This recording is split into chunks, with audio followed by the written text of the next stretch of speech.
सत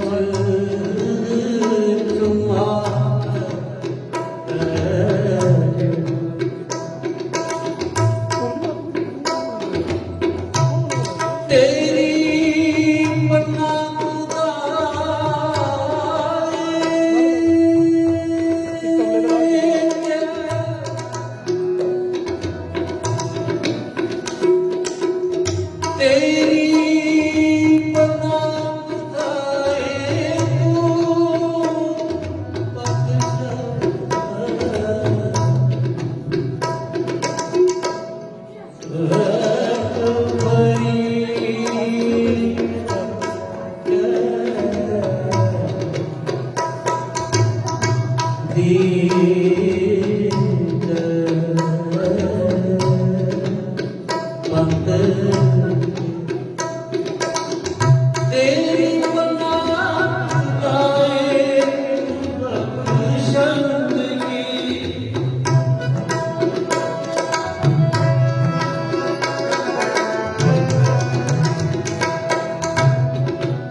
इतनी सेवा सत्कार करा भैया क्षमा करिए आओ आओ अपना कसर करो फतेह को जाओ वाहिगुरु जी की फतेह। वाणी का शाही फरमान है, बसंत चढ़िया फूली बन रही। और ये कितना ही सुभागा दिन है जरा कि सुके बूटे भी बसंत रुत में झारे हो जाते हैं। ते सानू नगर निवासियों नू अज किसानी फतेह दिवस मनाने का जड़ा सच्चे पातशाह ने मौका दिता है, वडभागी हाँ असी। भाई साहब जी का जो टाइम टेबल सी वो 11 बजे तक सी, पर साढ़े पास छोटियां दो बच्चियां ने, उन्हें एक शब्द की सेवा करनी है। पहला भाई साहब भाई हरनाम सिंह जी, भाई साहब भाई सुरजीत सिंह के जथे को सन्मानित करनगे। एक शब्द की हाजरी छोटियां बच्चियां रसलीन कौर और तनमीत कौर 2-3 मिनट भी संगत दर्शन करेंगे। उपरंत साढ़े पास जो विशेष प्रचारक बाहरों आए न, भाई साहब भाई सरबजीत सिंह जी ढोटिया गुरदरबार हाजिर हैं। उपरंत संगत के दर्शन करनगे। छोटियां बच्चियां एक शब्द की हाजरी भरनगे। जयकारे की गूंज विच हरनाम सिंह जी भाई साहब के जथे का सन्मान करनगे। बोले सो निहाल। वाहिगुरु जी का खालसा वाहिगुरु जी की फतेह।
ਜਾਗ ਰੇ ਮਨ ਜਾਗਨ ਹਾਰੇ ਜਾਗ ਰੇ ਮਨ ਜਾਗਨ ਹਾਰੇ ਬਿਨ ਹਰ ਅਵਰ ਨਾਸ ਕਾਮਾ ਬਿਨ ਹਰ ਅਵਰ ਨਾਸ ਕਾਮਾ ਝੂਠਾ ਮੋਹ ਮਿਥੇ ਆਪ ਸਾਰੇ ਝੂਠਾ ਮੋਹ ਮਿਥੇ ਆਪ ਸਾਰੇ ਜਾਗ ਰੇ ਮਨ ਜਾਗਨ ਹਾਰੇ ਜਾਗ ਰੇ ਮਨ ਜਾਗਨ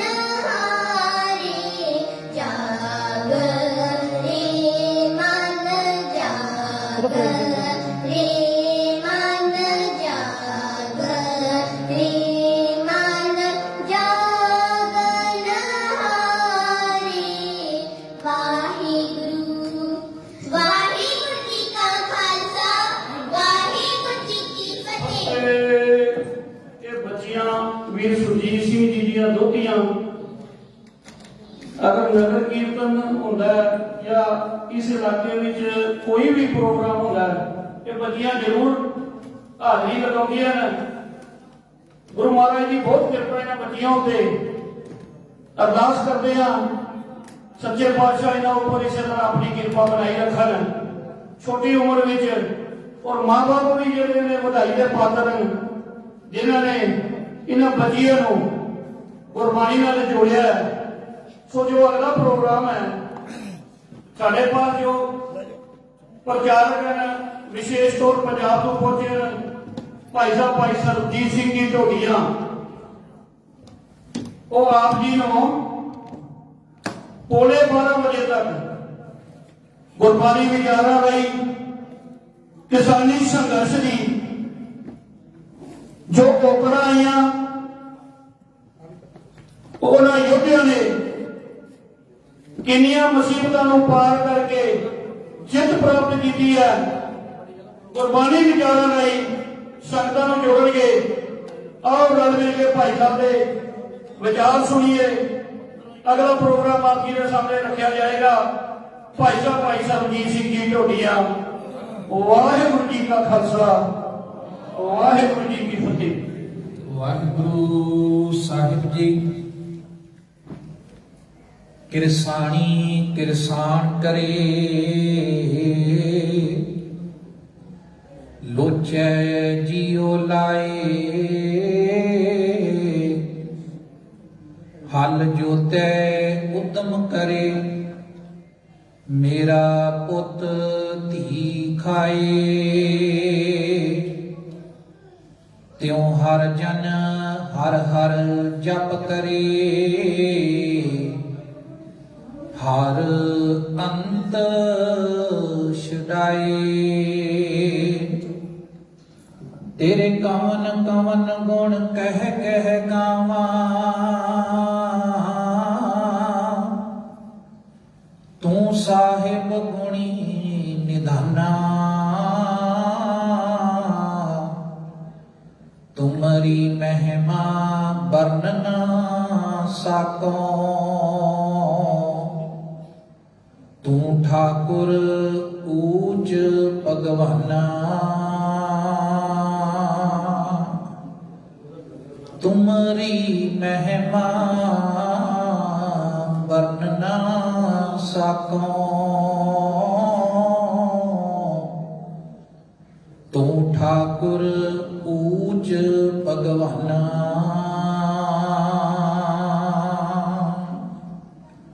ਜੁਗੋ ਜੁਗ ਅਟਲ ਚਵਰ ਛਤਰ ਤਖਤ ਦੇ ਮਾਲਕ ਸਾਹਿਬ ਸਤਿਗੁਰੂ ਸ੍ਰੀ ਗੁਰੂ ਗ੍ਰੰਥ ਸਾਹਿਬ ਮਹਾਰਾਜ ਜੀ ਦੀ ਪਾਵਨ ਔਰ ਪਵਿੱਤਰ ਹਜ਼ੂਰੀ ਅੰਦਰ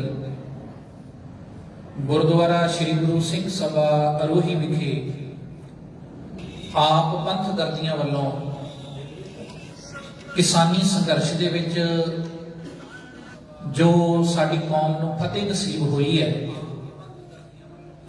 ਉਹਨਾਂ ਉਸ ਅਕਾਲ ਪੁਰਖ ਵਾਹਿਗੁਰੂ ਦਾ ਸ਼ੁਕਰਾਨਾ ਕਰਨ ਵਾਸਤੇ ਆਪਾਂ ਅੱਜ ਦੇ ਇਸ ਗੁਰਮਤਿ ਸਮਾਗਮ ਦੇ ਵਿੱਚ ਖਾਲਸਾ ਜੀ ਇਕੱਤਰ ਹੋਏ ਹਾਂ ਔਰ ਬਹੁਤ ਚੜ੍ਹਦੀ ਕਲਾ ਦੇ ਨਾਲ ਸਾਰੇ ਪ੍ਰਬੰਧਕ ਵੀਰ ਇਸ ਗੁਰਮਤਿ ਸਮਾਗਮ ਨੂੰ ਸਫਲ ਕਰਨ ਦੇ ਵਿੱਚ ਆਪੋ ਆਪਣਾ ਯੋਗਦਾਨ ਪਾ ਰਹੇ ਨੇ। ਆਓ ਜਿੱਥੋਂ ਤੱਕ ਵੀ ਆਵਾਜ਼ ਜਾ ਰਹੀ ਹੈ ਇੱਕ ਵਾਰ ਸਾਰੀ ਸੰਗਤ ਰਸਨਾ ਨੂੰ ਪਵਿੱਤਰ ਕਰੋ, ਅਸੀਸ ਰੂਪ ਵਿੱਚ ਗੁਰੂ ਫਤਿਹ ਨਾਲ ਸਾਂਝ ਪਾਓ ਤੇ ਆਖੋ ਜੀ ਵਾਹਿਗੁਰੂ ਜੀ ਕਾ ਖਾਲਸਾ ਵਾਹਿਗੁਰੂ ਜੀ ਕੀ ਫਤਿਹ।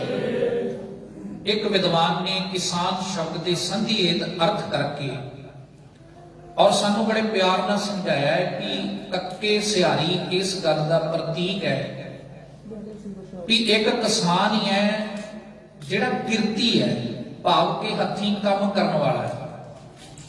ਤੇ ਧੰਨ ਗੁਰੂ ਨਾਨਕ ਸਾਹਿਬ ਮਹਾਰਾਜ ਸੱਚੇ ਪਾਤਸ਼ਾਹ ਨੇ ਜਿਹੜੇ 3 ਸਿਧਾਂਤ ਦਿੱਤੇ ਉਹਦੇ ਚ ਹੈ ਹੀ ਸਭ ਤੋਂ ਪਹਿਲਾਂ ਕਿਰਤ ਕਰਨੀ ਸੀ। ਈਵਨ ਕਿ ਨਾਮ ਜਪਣਾ ਵੀ ਦੂਜੇ ਨੰਬਰ ਤੇ ਆਉਂਦਾ ਹੈ, ਪਹਿਲਾਂ ਕਿਰਤ। ਕਿਉਂਕਿ ਜਿਹੜਾ ਸਿੱਖ ਧਰਮ ਹੈ ਨਾ ਸਾਧ ਸੰਗਤ, ਇਹ ਧਰਮ ਹੀ ਅਸਲ ਚ ਕਿਰਤੀਆਂ ਤੇ ਗ੍ਰਸਤੀਆਂ ਦਾ ਧਰਮ ਹੈ ਤੇ ਇਹ ਵਿਹਲੜਾਂ ਦਾ ਧਰਮ ਨਹੀਂ ਹੈ। ਤੇ ਇਸ ਗੱਲ ਦੇ ਉੱਤੇ ਮੋਹਰ ਲਾ ਕੇ ਗੁਰੂ ਨਾਨਕ ਸਾਹਿਬ ਨੇ ਜਿੱਥੇ ਬਾਣੀ ਚ ਕਿਰਤ ਕਰਨ ਦੀ ਗੱਲ ਕੀਤੀ ਉੱਥੇ ਉਹਨਾਂ ਨੇ ਆਪ ਆਪਣੇ ਹੱਥੀਂ 18 ਸਾਲ ਲਗਾਤਾਰ ਕਰਤਾਰਪੁਰ ਸਾਹਿਬ ਦੀ ਪਵਿੱਤਰ ਧਰਤੀ ਦੇ ਉੱਤੇ ਹਲ ਵਾਇਆ ਤੇ ਦੁਨੀਆ ਦੇ ਲੋਕਾਂ ਨੂੰ ਦੱਸਿਆ ਵੀ ਜੇ ਅਸੀਂ ਬਾਣੀ ਵਿੱਚ ਇਹ ਸ਼ਬਦ ਲਿਖੇ ਨੇ ਨਾ ਵੀ ਘਾਲ ਖਾਏ ਕਿਛ ਹੱਥੋਂ ਦੇ ਨਾਨਕ ਰਾਹੋ ਪਛਾਣੇ ਸੀ, ਵੀ ਜਿਹੜਾ ਮਿਹਨਤ ਦੀ ਕਮਾਈ ਕਰਕੇ ਤੇ ਆਪਣੇ ਹੱਥਾਂ ਨਾਲ ਲੋੜਵੰਦਾਂ ਤੇ ਦਸਵੰਧ ਖਰਚ ਕਰਦਾ ਹੈ, ਕਿਸੇ ਦੀ ਮਦਦ ਕਰਦਾ ਹੈ, ਸਤਿਗੁਰੂ ਸੱਚੇ ਪਾਤਸ਼ਾਹ ਕਹਿੰਦੇ ਇਹਦੇ ਚ ਕੋਈ ਦੋ ਰਾਵਾਂ ਨਹੀਂ ਵੀ ਰੱਬ ਦੇ ਘਰ ਦਾ ਰਾਹ ਉਹਨਾਂ ਨੇ ਪਛਾਣਿਆ। ਸਾਧ ਸੰਗਤ ਹੁਣ ਕਿਰਤੀ ਤੇ ਦੂਸਰਾ ਸੱਸਾ ਉਹ ਇਸ ਗੱਲ ਦਾ ਪ੍ਰਤੀਕ ਹੈ ਵੀ ਸਾਰਿਆਂ ਵੀ ਉਹ ਹਰ ਇੱਕ ਦਾ ਢਿੱਡ ਭਰਨ ਵਾਲਾ ਹੈ ਜਿਹੜਾ ਸਾਡਾ ਅੰਨਦਾਤਾ ਹੈ, ਕਿਸਾਨ ਹੈ, ਕਿਰਤੀ ਹੈ। ਤੇ ਨੰਗੇ ਦਾ ਅਰਥ ਹੈ ਵੀ ਨਾਗਾ ਹੀ ਕੋਈ ਨਹੀਂ, ਛੁੱਟੀ ਕੋਈ ਨਹੀਂ, ਉਹਨੂੰ ਹਰ ਵੇਲੇ ਕੰਮ ਕਰਨਾ ਹੀ ਪੈਣਾ।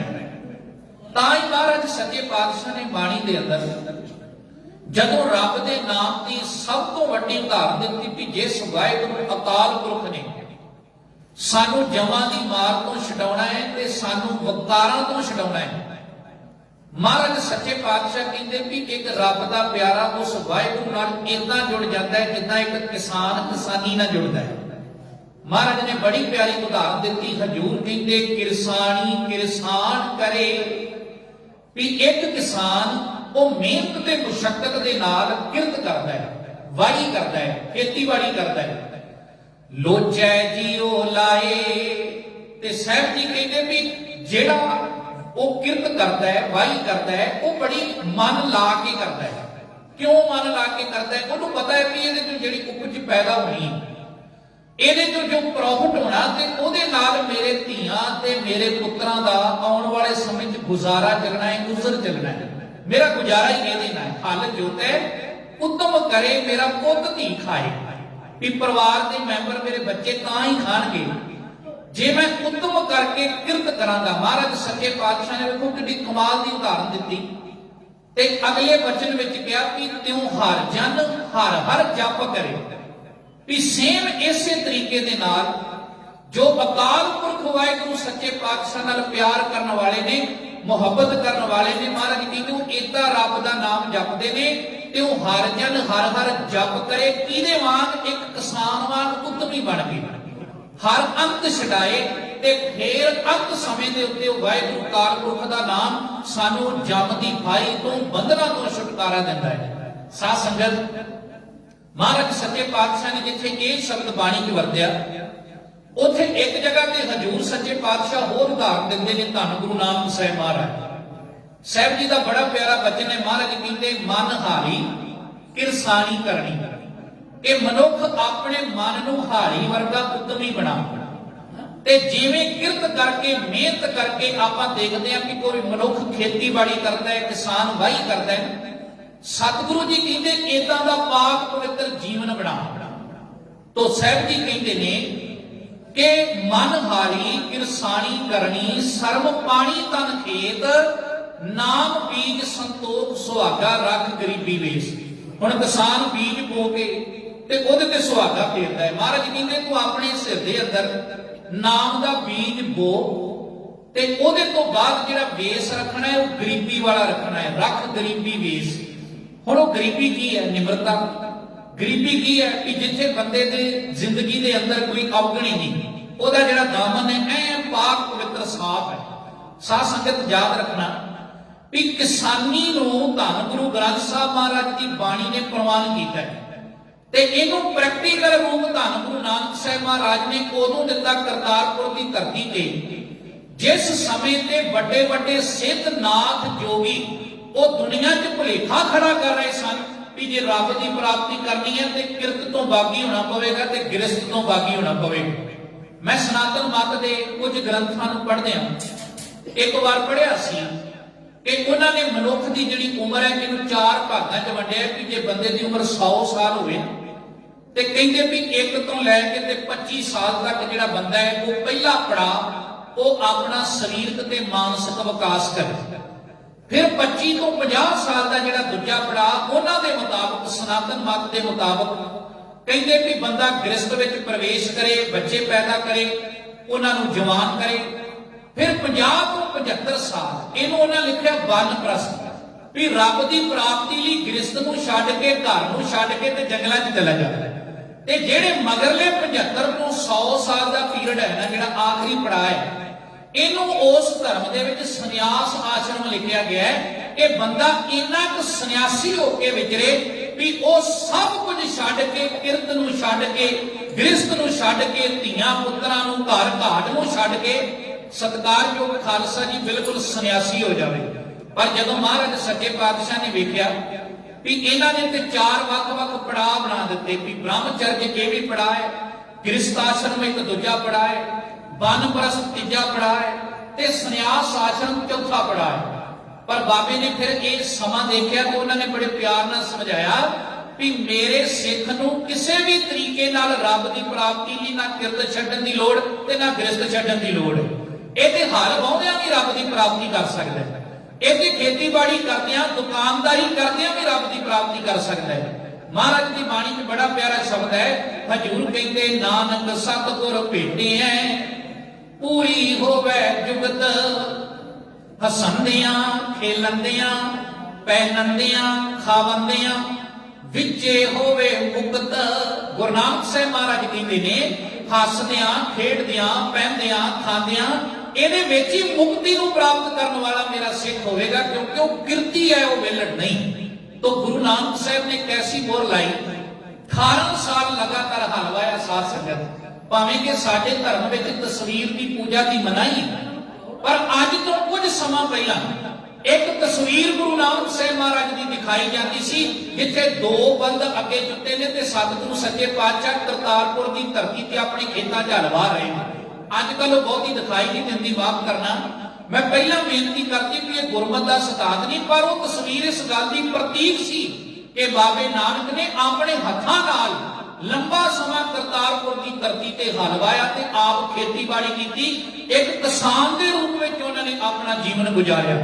ते साध संगत समा पता किहड़ा सी, जदों ना ते कोई नलके सन, ना कोई बंबियां सन, मोटरां सन, ते जिहड़ा पानी सी ਇਹ ਕੇਵਲ ਮੀਂਹ ਦੇ ਉੱਤੇ ਡਿਪੈਂਡ ਕਰਦਾ ਸੀ। ਲੋਕਾਂ ਦਾ ਜਿਹੜਾ ਜਲ ਜੀਵਨ ਸੀ ਉਹ ਮੀਂਹ ਕਰਕੇ ਸੀ ਵੀ ਲੋਕਾਂ ਵੱਡੇ ਵੱਡੇ ਟੋਏ ਪੁੱਟ ਲੈਣੇ ਤੇ ਉਹਦੇ ਵਿੱਚ ਪਾਣੀ ਜਮ੍ਹਾਂ ਕਰ ਲੈਣਾ ਵੀ ਜਿਹੜਾ ਵਰਖਾ ਦਾ ਪਾਣੀ, ਮੀਂਹ ਦਾ ਪਾਣੀ। ਹੁਣ ਉਸ ਵੇਲੇ ਦੇ ਗ੍ਰੰਥ ਕਹਿੰਦੇ ਨੇ ਵੀ ਉਸ ਜਮ੍ਹਾਂ ਹੋਏ ਪਾਣੀ ਦੇ ਵਿੱਚੋਂ ਇੱਕ ਪਸ਼ੂ ਤਾਂ ਪਾਣੀ ਪੀ ਸਕਦਾ ਸੀ, ਪਰ ਇੱਕ ਸ਼ੂਦਰ ਨੂੰ ਅਧਿਕਾਰ ਨਹੀਂ ਸੀ ਵੀ ਉਹ ਉੱਥੋਂ ਪਾਣੀ ਵਰਤ ਸਕਦੇ। 4 ਵਰਨ ਸਨ, ਬ੍ਰਾਹਮਣ, ਖੱਤਰੀ, ਵੈਸ਼ ਤੇ ਸ਼ੂਦਰ। पर बाबे ने जदों करतारपुर वसा के खेतीबाड़ी की, उन्होंने खूह एक ही लाया।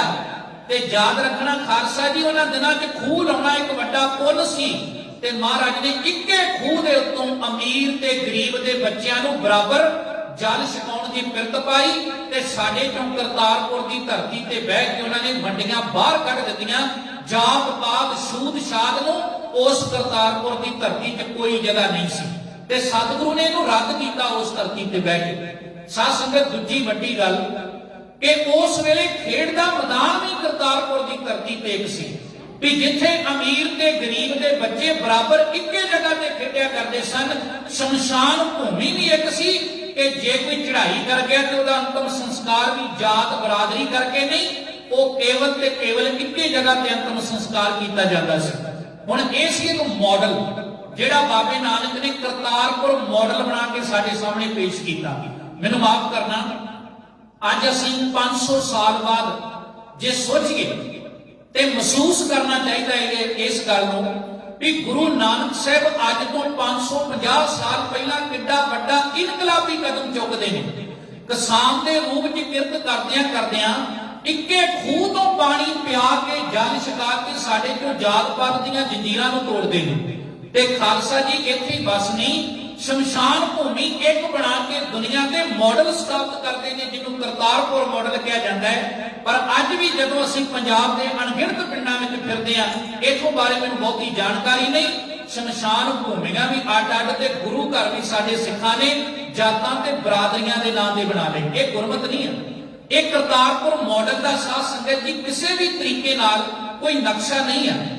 ਕਰਤਾਰਪੁਰ ਮਾਡਲ ਦਾ ਨਕਸ਼ਾ ਇਹ ਹੈ ਵੀ ਮਹਾਰਾਜ ਸਮਝਾ ਰਹੇ ਨੇ ਉਸ ਧਰਤੀ ਤੇ ਬਹਿ ਕੇ ਵੀ ਏਕ ਪਿਤਾ ਇੱਕ ਸਕੇ ਹਮ ਬਾਰਿਕ ਤੂੰ ਮੇਰਾ ਗੁਰਹਾਈ ਸੁਣ ਮੀਤਾ ਜੀਓ ਹਮਾਰਾ ਬਲ ਬਲ ਜਾਸੀ ਹਰ ਦਰਸ਼ਨ ਦੇਹੋ ਦਿਖਾਈ। ਹੁਣ ਜਦੋਂ ਮਹਾਰਾਜ ਸੱਚੇ ਪਾਤਸ਼ਾਹ ਨੇ ਕਰਤਾਰਪੁਰ ਦੀ ਧਰਤੀ ਤੋਂ ਦੂਸਰੇ ਜਾਮੇ ਵਿੱਚ ਖਡੂਰ ਸਾਹਿਬ ਨੂੰ ਧਰਮ ਪ੍ਰਚਾਰ ਦਾ ਕੇਂਦਰ ਚੁਣਿਆ ਤੇ ਉਹਨਾਂ ਤੋਂ ਬਾਅਦ ਫਿਰ ਗੁਰੂ ਅੰਗਦ ਸਾਹਿਬ ਮਹਾਰਾਜ ਨੇ ਤੀਸਰੇ ਜਾਮੇ ਤੋਂ ਗੁਰੂ ਅਮਰਦਾਸ ਮਹਾਰਾਜ ਨੂੰ ਗੁਰਤਾਗੱਦੀ ਬਖਸ਼ਿਸ਼ ਕਰ ਦਿੱਤੀ ਤੇ ਸਾਹਿਬ ਨੇ ਜਿਹੜਾ ਪ੍ਰਚਾਰ ਦਾ ਕੇਂਦਰ ਸੀ ਉਹ ਗੋਇੰਦਵਾਲ ਸਾਹਿਬ ਚੁਣ ਲਿਆ। ਇਤਿਹਾਸ ਕਹਿੰਦਾ ਹੈ ਵੀ ਕਿਸਾਨਾਂ ਨੂੰ ਕੋਈ ਅੱਜ ਹੀ ਮਾਰ ਨਹੀਂ ਪਈ।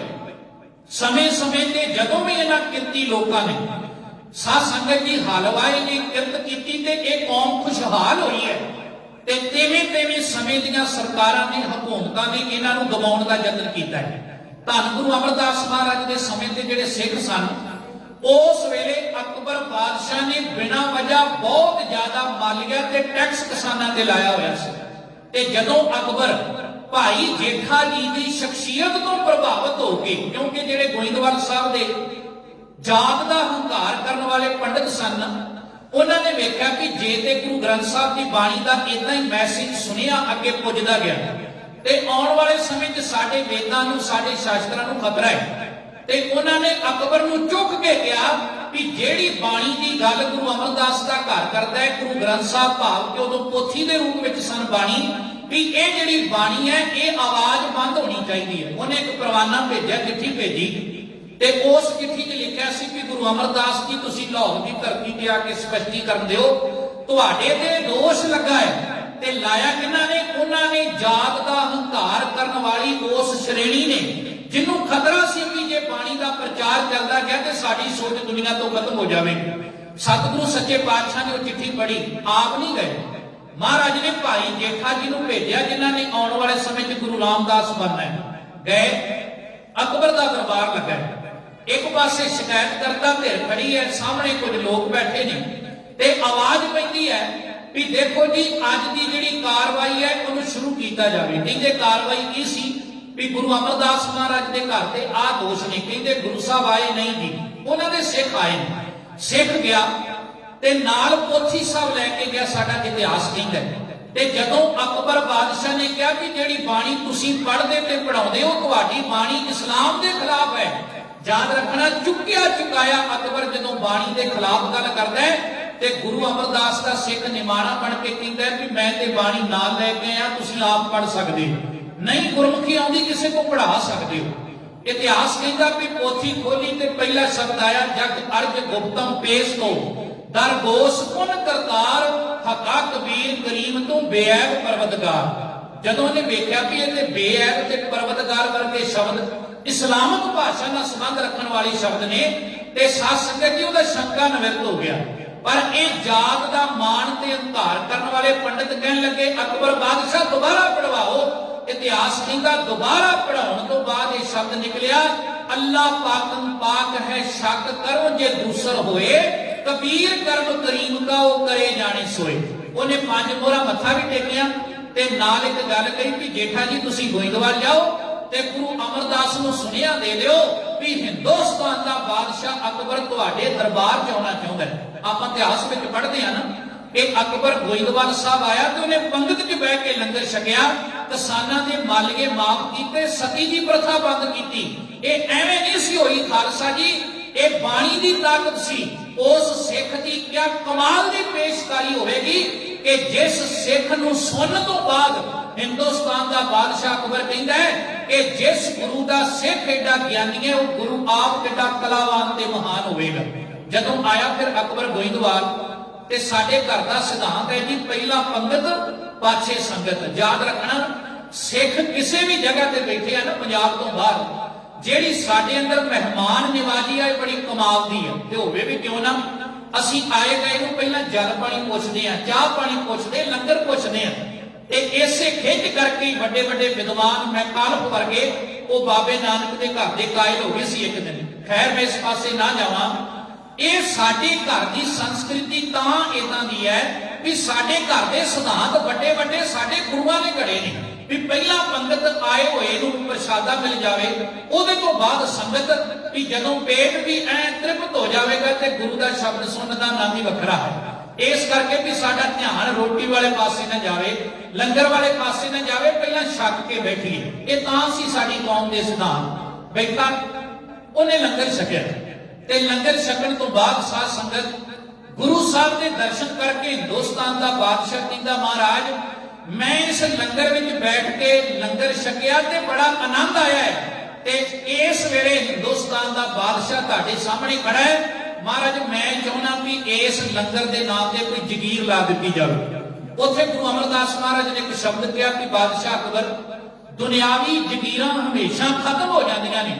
ਇਹ ਲੰਗਰ ਬਾਬੇ ਨਾਨਕ ਦੇ ਕਿਰਤੀ ਸਿੱਖਾਂ ਦਾ ਇਹੋ ਜਿਹਾ ਦਸਵੰਧ ਹੈ ਵੀ ਦੁਨੀਆ ਖਤਮ ਹੋ ਸਕਦੀ ਹੈ, ਪਰ ਬਾਬੇ ਨਾਨਕ ਦੇ ਲਾਏ ਲੰਗਰ ਦੁਨੀਆ ਤੇ ਕਿਤੇ ਖਤਮ ਨਹੀਂ ਹੋ ਸਕਦੇ।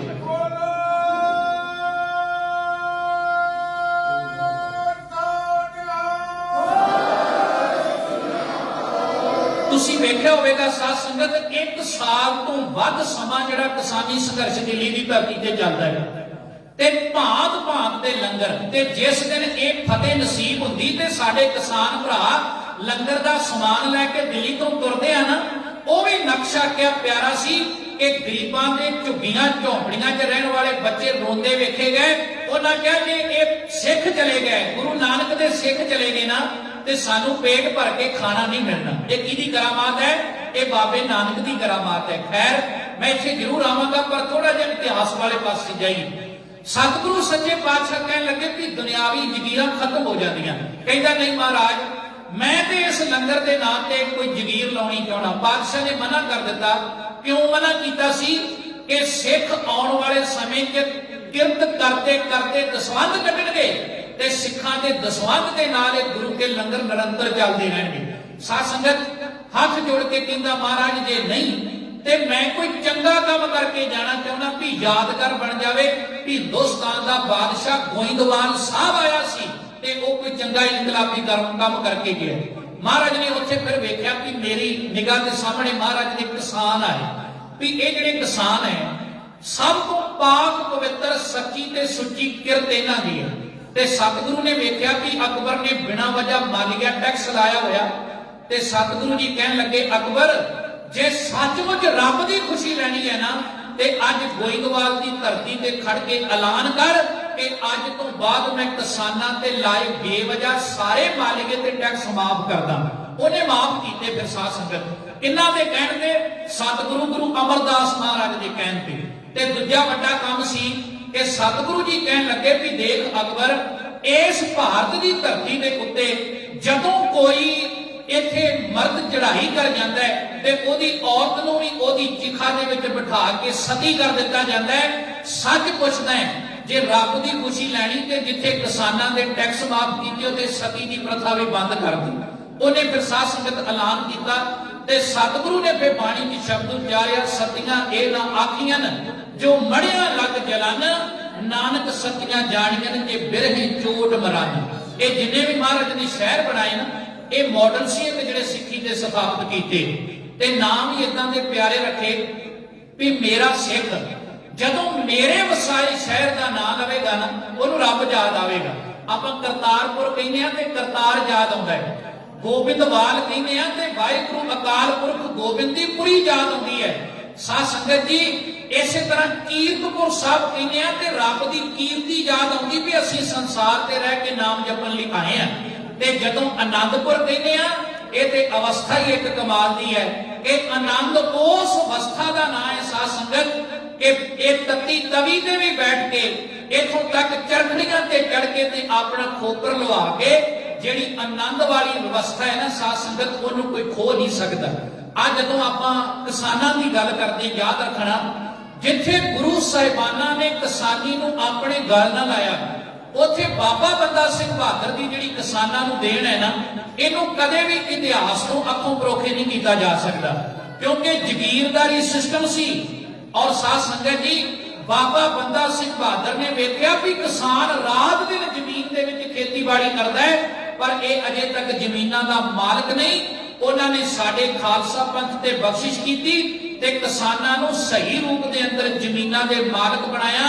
ਇਤਿਹਾਸ ਦੀ ਤਵਾਰੀਖ ਦੇ ਅੰਦਰ ਭਾਰਤ ਦੀ ਧਰਤੀ ਤੇ ਸਭ ਤੋਂ ਪਹਿਲਾਂ ਜੇ ਕਿਸਾਨ ਆਪਣੀ ਜ਼ਮੀਨ ਦਾ ਮਾਲਕ ਬਣਦਾ ਹੈ ਤੇ ਉਹ ਬਾਬਾ ਬੰਦਾ ਸਿੰਘ ਬਹਾਦਰ ਦੇ ਕਰਕੇ ਬਣਦਾ ਹੈ।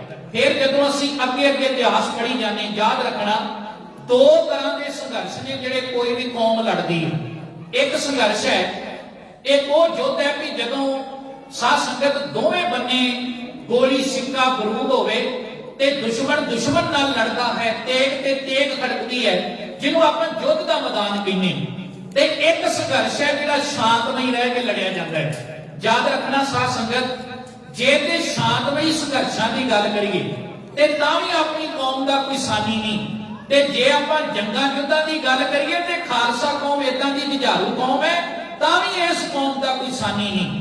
ਖਾਸ ਕਰਕੇ ਮੈਂ ਇੱਕ ਦਿਨ ਬੜਾ ਬੈਠ ਕੇ ਇਸ ਗੱਲ ਨੂੰ ਮਹਿਸੂਸ ਕੀਤਾ ਵੀ ਯੁੱਧ ਬਹੁਤ ਲੜੇ ਆਪਣੇ ਬਜ਼ੁਰਗਾਂ ਨੇ ਵੇਖੋ ਤੇ ਸਾਧ ਸੰਗਤ ਜੀ ਸ਼ਾਂਤਮਈ ਰਹਿ ਕੇ ਵੀ ਬੜੇ ਅੰਦੋਲਨ ਲੜੇ ਪਰ ਯਾਦ ਰੱਖਣਾ ਵੀ ਜਦੋਂ ਵੀ ਕਿਸੇ ਅੰਦੋਲਨ ਨੂੰ ਕਿਸੇ ਸਾਕੇ ਨੂੰ ਕਿਸੇ ਯੁੱਧ ਨੂੰ ਤੁਸੀਂ ਨੇੜੇ ਹੋ ਕੇ ਪੜੋਗੇ ਨਾ ਤੇ ਆਪਣੇ ਬਜ਼ੁਰਗਾਂ ਦੀਆਂ ਮਾਰੀਆਂ ਤੇਗਾਂ ਤੇ ਉਸ ਫਲਸਫੇ ਤੇ ਹੈਰਾਨ ਹੋਈਦਾ ਹੈ। ਹੁਣ ਵੇਖੋ ਵੀ ਕੋਈ ਵੀ ਯੁੱਧ ਐਸਾ ਨਹੀਂ ਜਿੱਥੇ ਸਾਵੇਂ ਬਣ ਕੇ ਟੱਕਰੇ ਹੋਣ ਦੁਸ਼ਮਣ ਸਾਨੂੰ ਸਾਵਾਂ ਬਣ ਕੇ ਟੱਕਰਿਆ ਹੋਵੇ।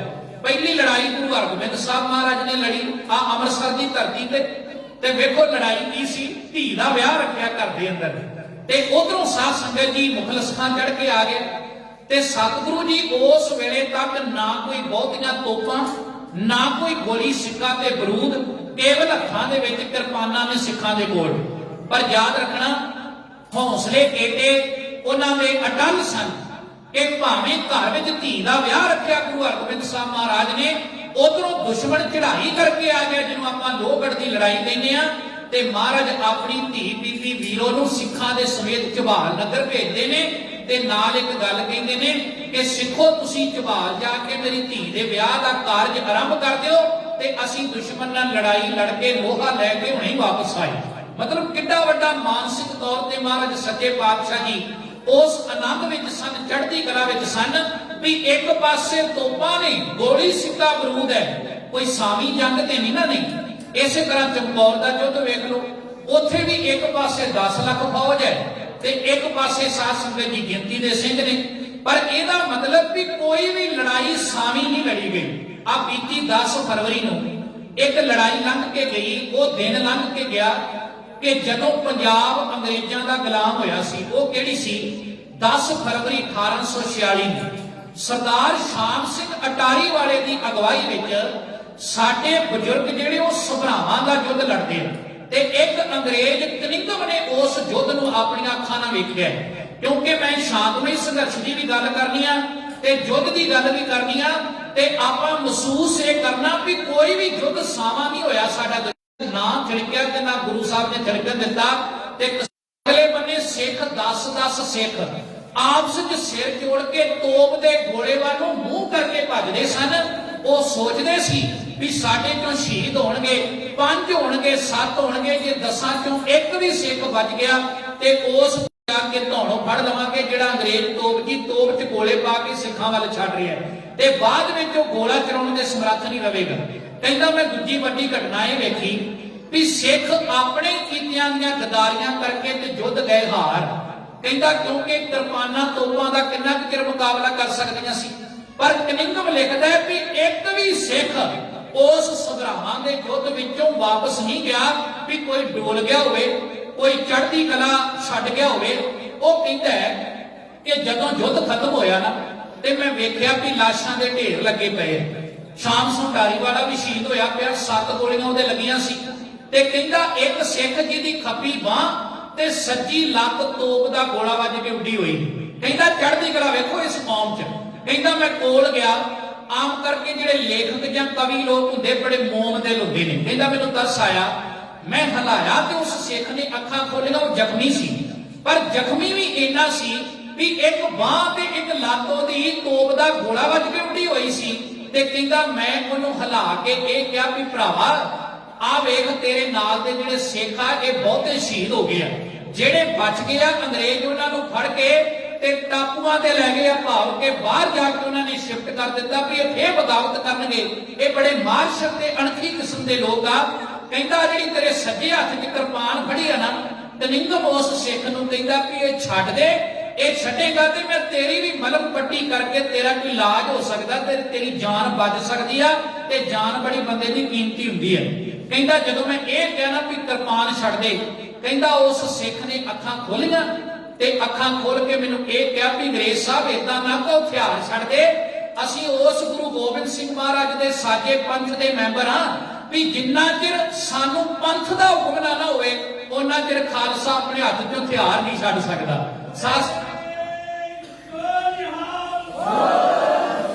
ਮੈਂ ਸਿਰਫ ਇੱਥੇ ਇਹ ਉਦਾਹਰਨ ਇੱਕ ਜਜ਼ਬੇ ਕਰਕੇ ਦਿੱਤੀ ਆ ਵੀ ਜੇ ਤੇ ਆਪਾਂ ਆਮੋ ਸਾਹਮਣੇ ਹੋ ਕੇ ਦੁਸ਼ਮਣ ਨਾਲ ਲੜੇ ਤੇ ਆਪਣੀ ਕੌਮ ਦਾ ਸਾਨੀ ਕੋਈ ਨਹੀਂ, ਤੇ ਜੇ ਸ਼ਾਂਤਮਈ ਬਹਿ ਕੇ ਸੰਘਰਸ਼ ਲੜਿਆ ਤੇ ਸਿੱਖਾਂ ਦਾ ਸਾਨੀ ਕੋਈ ਨਹੀਂ। ਪੜ੍ਹ ਲਓ ਸਾਰਾ ਇਤਿਹਾਸ।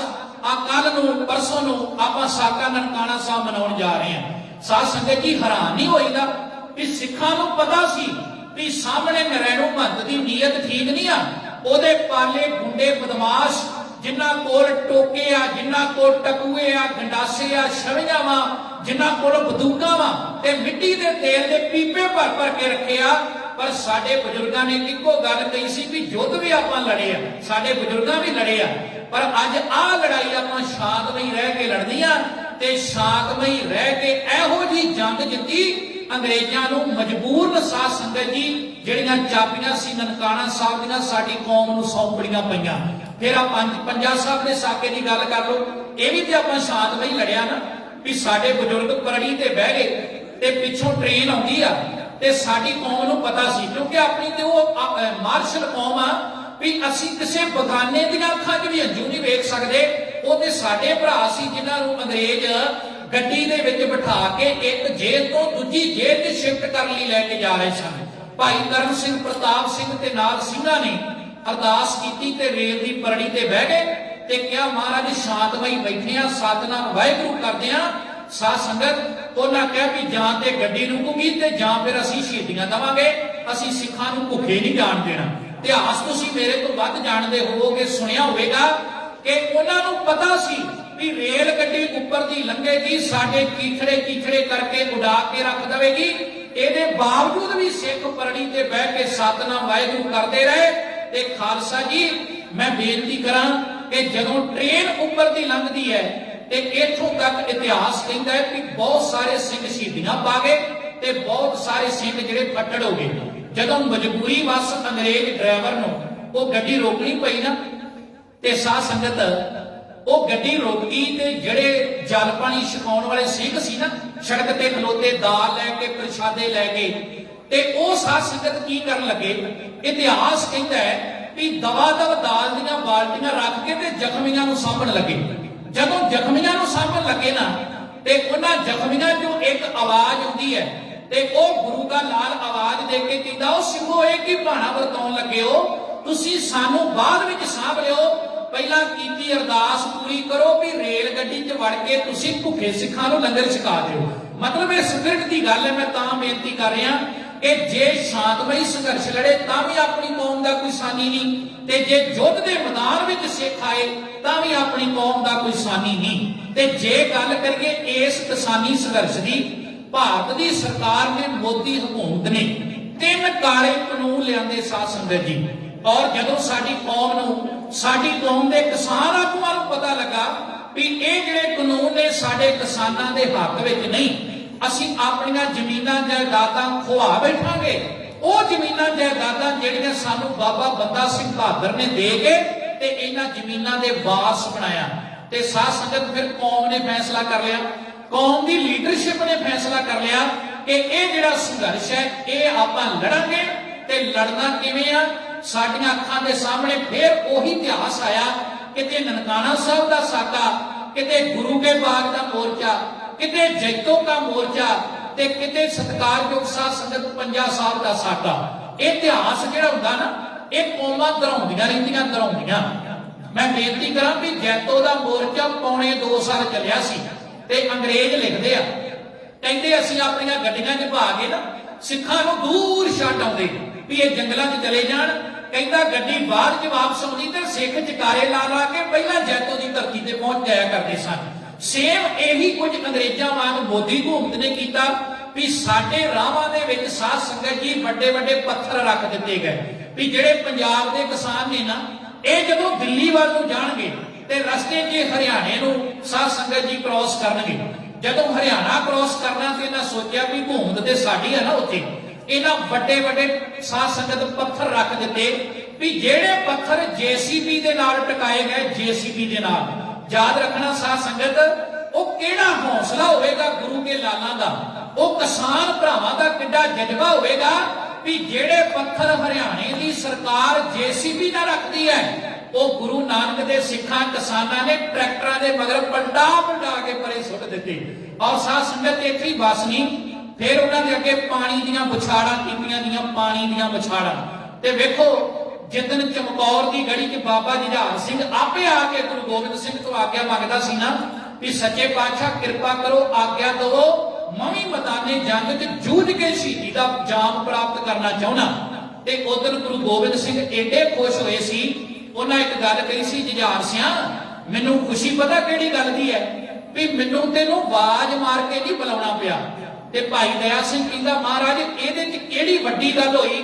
ਤੇ ਗੁਰੂ ਗੋਬਿੰਦ ਸਿੰਘ ਕਹਿਣ ਲੱਗੇ ਵੱਡੀ ਗੱਲ ਦਇਆ ਸਿੰਘ ਇਹ ਹੈ ਵੀ ਜਿਵੇਂ ਅੱਜ ਕੌਮ ਤੇ ਵਿਪਤਾ ਬਣੀ ਹੈ ਤੇ ਜੁਝਾਰ ਸਿੰਘ ਆਪਣੇ ਆਪ ਸਾਡੇ ਕੋਲ ਆਇਆ ਨਾ ਵੀ ਮੈਂ ਪੰਥ ਦੇ ਨਾਲ ਇਸ ਦੁਸ਼ਮਣ ਦੇ ਨਾਲ ਲੋਹਾ ਲੈਣ ਵਾਸਤੇ ਤੇ ਆਪ ਸਤਿਗੁਰੂ ਸੱਚੇ ਪਾਤਸ਼ਾਹ ਤੁਹਾਡੇ ਤੋਂ ਆਗਿਆ ਮੰਗਦਾ। ਮਹਾਰਾਜ ਕਹਿੰਦੇ ਜਿਵੇਂ ਅੱਜ ਲੋੜ ਪਈ ਪੰਥ ਨੂੰ ਤੇ ਜੁਝਾਰ ਸਿੰਘ ਨੂੰ ਆਵਾਜ਼ ਨਹੀਂ ਮਾਰਨੀ ਪਈ, ਜੁਝਾਰ ਸਿੰਘ ਆਪ ਸਾਡੇ ਕੋਲ ਆ ਕੇ ਕਹਿੰਦਾ ਮਹਾਰਾਜ ਮੈਨੂੰ ਆਗਿਆ ਦਿਓ, ਮੈਂ ਯੁੱਧ ਦੇ ਮੈਦਾਨ 'ਚ ਜਾਣਾ ਚਾਹੁੰਦਾ। ਕਲਗੀਆਂ ਵਾਲੇ ਨੇ ਚਮਕੌਰ ਦੀ ਗੜੀ 'ਚ ਕਿਹਾ ਸੀ ਸਿੱਖੋ ਇਸੇ ਤਰ੍ਹਾਂ ਆਉਣ ਵਾਲੇ ਸਮੇਂ 'ਚ ਜਦੋਂ ਕਿਤੇ ਖਾਲਸਾ ਪੰਥ ਨੂੰ ਮੁਸ਼ਕਲ ਆਊਗੀ ਨਾ, ਸਾਨੂੰ ਆਵਾਜ਼ਾਂ ਨਹੀਂ ਮਾਰਨੀਆਂ ਪੈਣਗੀਆਂ। ਖਾਲਸਾ ਪੰਥ ਦੇ ਮੈਂਬਰ ਸਾਡੇ ਸਿੱਖ ਸੂਰਬੀਰ ਯੋਧੇ ਆਪ ਉਸ ਮੈਦਾਨ ਦੇ ਵਿੱਚ ਜੁਝਾਰ ਸਿੰਘ ਦਾ ਰੂਪ ਬਣ ਕੇ ਖੁਦ ਜਾਇਆ ਕਰਨਗੇ। ਔਰ ਸੱਚਮੁੱਚ ਉਹ ਫਿਰ ਹਰਿਆਣੇ ਦਾ ਹੀ ਨੌਜਵਾਨ ਸੀ। ਉਹਨੇ ਸਾਧ ਸੰਗਤ ਜੀ ਉਸ ਹਰਿਆਣੇ ਦੇ ਨੌਜਵਾਨ ਨੇ ਜਿਹੜੀਆਂ ਖੱਟਰ ਸਰਕਾਰ ਨੇ ਲਿਆਂਦੀਆਂ ਸੀ ਨਾ ਫਾਇਰ ਬ੍ਰਿਗੇਡ ਦੀਆਂ ਗੱਡੀਆਂ ਵੀ ਇਹ ਪਾਣੀ ਦੀਆਂ ਬੁਛਾੜਾਂ ਕਰਨਗੀਆਂ ਤੇ ਸਿੱਖਾਂ ਦੇ ਰਾਹ ਰੋਕ ਦਿੱਤੇ ਜਾਣਗੇ। ਜਿੱਥੇ ਪੱਥਰ ਰੱਖੇ ਗਏ ਉੱਥੇ ਗੱਡੀਆਂ ਲਿਆਂਦੀਆਂ ਗਈਆਂ। ਤੇ ਖਾਲਸਾ ਜੀ ਉਹ ਨੌਜਵਾਨ ਨਵਦੀਪ ਸਿੰਘ ਜਿਹੜਾ ਹਰਿਆਣੇ ਦਾ ਰਹਿਣ ਵਾਲਾ ਸੀ, ਵੇਖੋ ਕਿੰਨੀ ਵੱਡੀ ਛਾਲ ਮਾਰੀ ਉਹਨੇ। ਹੁਣ ਜੇ ਬੰਦਾ ਉਦਾਂ ਕਵੇ ਨਾ ਵੀ ਮੈਂ ਇੱਕ ਟਰੱਕ ਨੂੰ ਟੱਪ ਕੇ ਤੇ ਦੂਜੀ ਗੱਡੀ ਤੇ ਪਹੁੰਚਣਾ, ਤੇ ਮੈਨੂੰ ਮਾਫ ਕਰਨਾ ਵੀ ਬੰਦਾ ਕਈ ਵਾਰ ਸੋਚੇਗਾ ਕਿ ਯਾਰ ਇਹ ਤਾਂ ਫਾਸਲਾ ਬਹੁਤ ਹੈ, ਕਿਤੇ ਰਸਤੇ 'ਚ ਨਾ ਰਹਿ ਜਾਵਾਂ। ਤੇ ਜ਼ਰੂਰੀ ਨਹੀਂ ਵੀ ਮੇਰਾ ਸਟੈਪ ਦੂਜੀ ਗੱਡੀ ਤੇ ਜਾ ਕੇ ਪਹੁੰਚੇਗਾ, ਪਰ ਯਾਦ ਰੱਖਣਾ ਵੀ ਉਹ ਕਿਹੜਾ ਜਜ਼ਬਾ ਸੀ, ਕਿੱਡਾ ਮਨ 'ਚ ਜਨੂਨ ਸੀ। ਉਸ ਨੌਜਵਾਨ ਨੇ ਉੱਚੀ ਛਾਲ ਮਾਰ ਕੇ ਤੇ ਆਪ ਜਾ ਕੇ ਵਾਟਰ ਕੈਨਨ ਨੂੰ ਬੰਦ ਕੀਤਾ ਆਪਣੇ ਹੱਥਾਂ ਦੇ ਨਾਲ। ਤੇ ਹਰਿਆਣੇ ਦੀ ਸਰਕਾਰ ਵੀ ਹੈਰਾਨ ਹੋ ਗਈ। ਇੱਥੇ ਹੀ ਬਸ ਨਹੀਂ, ਸਾਡੇ ਰਾਹਾਂ 'ਚ ਪੱਥਰ ਵਿਛਾਏ ਗਏ, ਸਾਡੇ ਰਾਹਾਂ ਦੇ ਵਿੱਚ ਸਾਧ ਸੰਗਤ ਫਾਇਰ ਬ੍ਰਿਗੇਡ ਵਾਲੀਆਂ ਗੱਡੀਆਂ ਖਿਲਾਰੀਆਂ ਗਈਆਂ। ਤੇ ਜਿੱਦਣ ਆਪਾਂ ਦਿੱਲੀ ਪਹੁੰਚ ਗਏ ਉੱਥੇ ਅਥਰੂ ਗੈਸ ਦੇ ਗੋਲੇ ਛੱਡੇ ਗਏ। ਅੱਜ ਜਿਹੜੀ ਭਾਰਤ ਦੀ ਸਰਕਾਰ ਇਹ ਕਹਿੰਦੀ ਆ ਨਾ, ਕਿਉਂਕਿ ਪੰਜਾਬ 'ਚ ਇਲੈਕਸ਼ਨ ਚੱਲ ਰਹੇ ਆ, ਅੱਜ ਵੋਟਾਂ ਦਾ ਦਿਨ ਆ ਤੇ ਪੰਜਾਬ ਦੇ ਲੋਕਾਂ ਨੇ 5 ਸਾਲ ਲਈ ਆਪਣੀ ਕਿਸਮਤ ਘੜਨੀ ਆ ਵੀ ਅਸੀਂ ਕਿਹੜੀ ਪਾਰਟੀ ਨਾਲ ਜਾਣਾ। ਤੇ ਉੱਥੇ ਅੱਜ ਭਾਰਤ ਦੀ ਸਰਕਾਰ ਇਹ ਕਹਿ ਰਹੀ ਆ ਵੀ ਅਸੀਂ ਸਿੱਖ ਹਤੈਸ਼ੀ ਆ। ਆ ਤੁਸੀਂ WhatsApp ਤੇ Facebook ਤੇ ਫੋਟੋਆਂ ਵੇਖੀਆਂ ਹੋਣਗੀਆਂ ਕਿ ਦਿੱਲੀ ਕਮੇਟੀ ਦਾ ਸਾਬਕਾ ਪ੍ਰਧਾਨ ਕੁੱਲ ਸੰਗਤਾਂ ਨੂੰ ਨਾਲ ਲੈ ਕੇ ਤੇ ਉਸ ਧਰਤੀ ਦੇ ਉੱਤੇ ਮੋਦੀ ਦੇ ਨਾਲ ਮੀਟਿੰਗ ਕਰਾ ਰਿਹਾ ਹੈ ਤੇ ਮੋਦੀ ਇਹ ਸੋਚਦਾ ਹੈ ਵੀ ਮੈਂ ਸਿੱਖ ਹਦੈਸੀ ਬਣ ਕੇ ਪੰਜਾਬ ਦਾ ਭਲਾ ਕਰਨਾ ਚਾਹਣਾ, ਵੀ ਸੱਤਾ ਥਿਆਣੀ ਚਾਹੁੰਦੇ। ਪਰ ਯਾਦ ਰੱਖਣਾ ਇਹ ਉਹੀ ਮੋਦੀ ਹੈ ਜਿਨੇ ਸਿੰਘੂ ਬਾਰਡਰ ਦੇ ਉੱਤੇ ਤੇ ਜਿਨੇ ਸਾਧ ਸੰਗਤ ਉਸ ਦਿੱਲੀ ਦੀ ਧਰਤੀ ਤੇ ਨਾ ਕਿੱਲ ਗੱਡ ਤੇ ਧਰਤੀ 'ਚ ਕਿੱਲ ਵੀ ਇਹ ਜਿਹੜੇ ਕਿਸਾਨ ਆ ਇਹ ਤੁਰ ਕੇ ਅੱਗੇ ਦਿੱਲੀ ਵੱਲ ਨੂੰ ਨਾ ਵੱਧ ਜਾਣ। ਉਹ ਜਿਹੜਾ ਦੁਸ਼ਮਣ ਸਾਡੇ ਰਾਹ ਦੇ ਵਿੱਚ ਕਿੱਲ ਗੱਡ ਸਕਦਾ ਹੈ ਉਹ ਸਾਡੀ ਕੌਮ ਦਾ ਭਲਾ ਕਿਵੇਂ ਕਰ ਸਕਦਾ ਹੈ। ਅਸੀਂ ਤੇ ਫਿਰ ਇਹੀ ਕਹਿ ਸਕਦੇ ਆ ਨਾ ਕਿ ਪੰਥ ਦਾ ਅਜਲੀ ਨਸ਼ਾ ਭੁੱਕੀ ਬੁਲਾਵਣ ਵਾਲਿਆ, ਚਿੰਬੜੀਆਂ ਅੱਜ ਕੌਮ ਤੇਰੀ ਨੂੰ ਕਈ ਬਿਮਾਰੀਆਂ, ਤੇਰੇ ਮਾਸੂਮ ਬੱਚਿਆਂ ਦਾ ਖੂਨ ਗਿਰਵੀ ਰੱਖ ਕੇ ਸੇਵਕਾਂ ਦੀ ਕੌਮ ਮੰਗਦੀ ਏ ਜਥੇਦਾਰੀਆਂ। ਉਹ ਦੁਸ਼ਮਣਾਂ ਤੇ ਕੀ ਗਿਲਾਈ ਪਾਤਸ਼ਾਹ ਦੇ ਪਾਤਸ਼ਾਹ, ਵੇਚ ਦਿੱਤੀਆਂ ਤੇਰੇ ਸਰਦਾਰਾਂ ਨੇ ਖੁਦ ਸਰਦਾਰੀਆਂ। ਮੈਨੂੰ ਮਾਫ ਕਰਨਾ, ਮੈਂ ਥੋੜਾ ਸੱਚਾ ਬਚਨ ਕਰਨ ਲੱਗਾ। ਖਾਲਸਾ ਜੀ ਜਿੱਦਣ ਇਹ ਸੰਘਰਸ਼ ਲੜਿਆ ਨਾ ਤੇ 700 ਭਰਾ ਸਾਡਾ ਸ਼ਹੀਦ ਹੋ ਗਿਆ। ਤੁਹਾਡੇ ਰਾਹਾਂ ਤੇ ਪੱਥਰ ਸੁੱਟੇ, ਫਾਇਰ ਬ੍ਰਿਗੇਡ ਦੀਆਂ ਗੱਡੀਆਂ ਲਿਆਂਦੀਆਂ ਗਈਆਂ, ਕਿੱਲ ਠੋਕੇ ਗਏ ਤੇ ਜਿਹੜੇ ਸਾਡੇ ਭਰਾ ਸੀ ਉਹ ਕਹਿੰਦੇ ਵੀ ਬੀਜੇਪੀ ਦਾ ਵਰਕਰ ਕੋਈ ਪੰਜਾਬ ਵਿੱਚ ਆਊਗਾ ਕਿਵੇਂ। ਪਰ ਅੱਜ ਲੋਕ ਇਹ ਕਹਿੰਦੇ ਸੀ ਕਿ ਇਹਨਾਂ ਨੂੰ ਕੈਂਡੀਡੇਟ ਨਹੀਂ ਲੱਭਣੇ। ਪਰ ਵੇਖੋ ਕਿੱਦਾਂ ਦੇ ਦੋਗਲੇ ਕਿਰਦਾਰ ਵਾਲੇ ਸਾਡੇ ਸਿੱਖ ਹੋ ਗਿਆ। ਉਹ ਬੀਜੇਪੀ ਦੀਆਂ ਟਿਕਟਾਂ ਲੈਣ ਵਾਸਤੇ ਤਰਲੇ ਮਾਰਦੇ ਫਿਰਦੇ ਸਾਧ ਸੰਗਤ, ਤੇ ਅੱਜ ਉਹਨਾਂ ਕੋਲ ਬੰਦੇ ਵੀ ਲੱਭ ਗਏ, ਸਾਰਾ ਕੁਝ ਹੋ ਗਿਆ। ਤੇ ਸਾਧ ਸੰਗਤ ਯਾਦ ਰੱਖਣਾ ਅੱਜ ਇਲੈਕਸ਼ਨ ਵੀ ਹੋ ਰਹੀ ਤੇ ਇਲੈਕਸ਼ਨ ਦੇ ਵਿੱਚ ਵੀ ਪੂਰਾ ਪਾਰਟਿਸਿਪੇਟ ਆਪਣਾ ਕਰ ਰਹੇ ਨੇ ਤੇ ਵੋਟਾਂ ਵੀ ਬਹੁਤ ਪੈ ਜਾਣੀਆਂ, ਇਹਦੇ ਵਿੱਚ ਕੋਈ ਸ਼ੱਕ ਨਹੀਂ। ਕੌਣ ਪਾਵੇਗਾ? ਉਹ ਸਾਧ ਸੰਗਤ ਉਹੋ ਹੀ ਲੋਕ ਪਾਉਣਗੇ ਨਾ ਜਿਹੜੇ ਅੱਜ ਤੋਂ ਕੁਝ ਮਹੀਨੇ ਪਹਿਲਾਂ ਕਹਿੰਦੇ ਸੀ ਕਿ ਸਾਡਾ 700 ਕਿਸਾਨ ਸ਼ਹੀਦ ਹੋ ਗਿਆ। ਇਹ ਮੈਂ ਤਾਂ ਬੇਨਤੀ ਕਰ ਰਿਹਾ ਵੀ ਤੇਜਾ ਸਿੰਘ ਲਾਲ ਸਿੰਘ ਨੇ ਸਭਰਾਵਾਂ ਦੇ ਯੁੱਧ 'ਚ ਗਦਾਰੀ ਕੀਤੀ ਤੇ ਉਹਦੇ ਬਦਲੇ ਉਹਨਾਂ ਨੂੰ ਰਾਜ ਭਾਗ ਮਿਲਿਆ ਤੇ ਰਿਆਸਤਾਂ ਮਿਲੀਆਂ।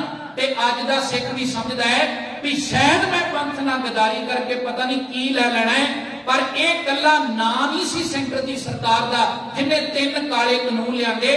ਅਸਲ 'ਚ ਉਹ ਸੋਚ ਹੈ ਜਿਸ ਸੋਚ ਦੇ ਨਾਲ ਸਾਡਾ ਸਾਧ ਸੰਗਤ ਜੀ ਪੁਰਾਣਾ ਰਿਸ਼ਤਾ ਹੈ। ਕੋਈ ਸਮਾਂ ਸੀ ਪਹਿਲੇ ਜਾਮੇ 'ਚ ਇਹ ਸੋਚ ਗੁਰੂ ਨਾਨਕ ਸਾਹਿਬ ਨੂੰ ਜਨੇਊ ਪਾਉਣ ਲੱਗੀ ਤੇ ਬਾਬੇ ਨਾਨਕ ਨੇ ਕਿਹਾ ਵੀ ਇਹ ਜਿਹੜਾ ਜੰਜੂ ਆ ਨਾ ਇਹ ਪੈਣਾ ਨਹੀਂ ਆ। ਕਿਉਂ?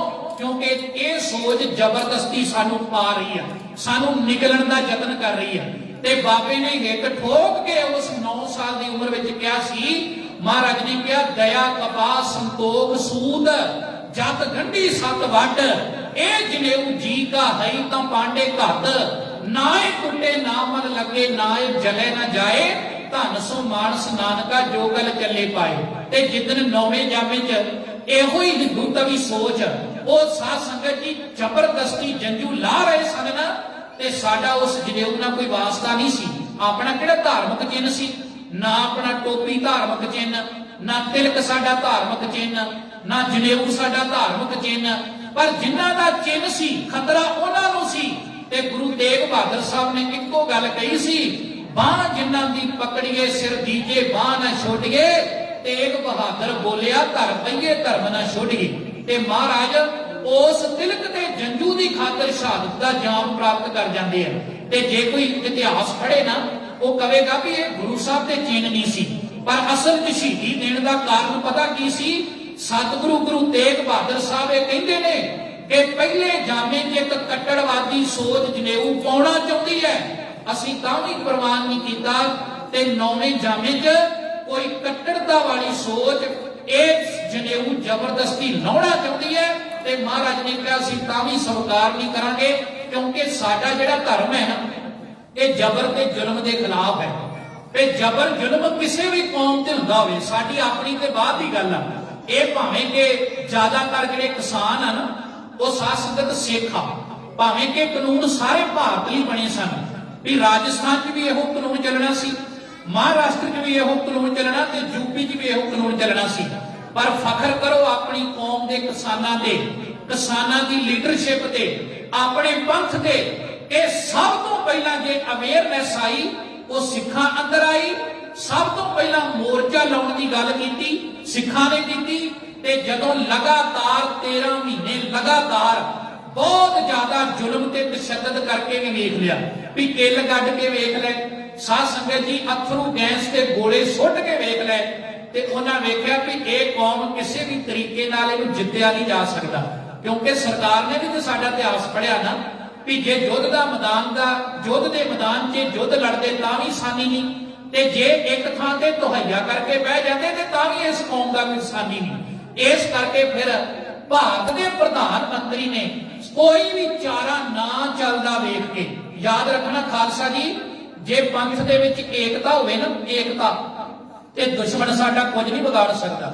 ਤੇ ਜਿਹੜਾ ਕਿਸਾਨੀ ਸੰਘਰਸ਼ ਸੀ ਨਾ, ਇਹਦੇ ਵਿੱਚ ਸਿੱਖਾਂ ਨੇ ਏਕਤਾ ਵਿਖਾਈ, ਏਕਤਾ।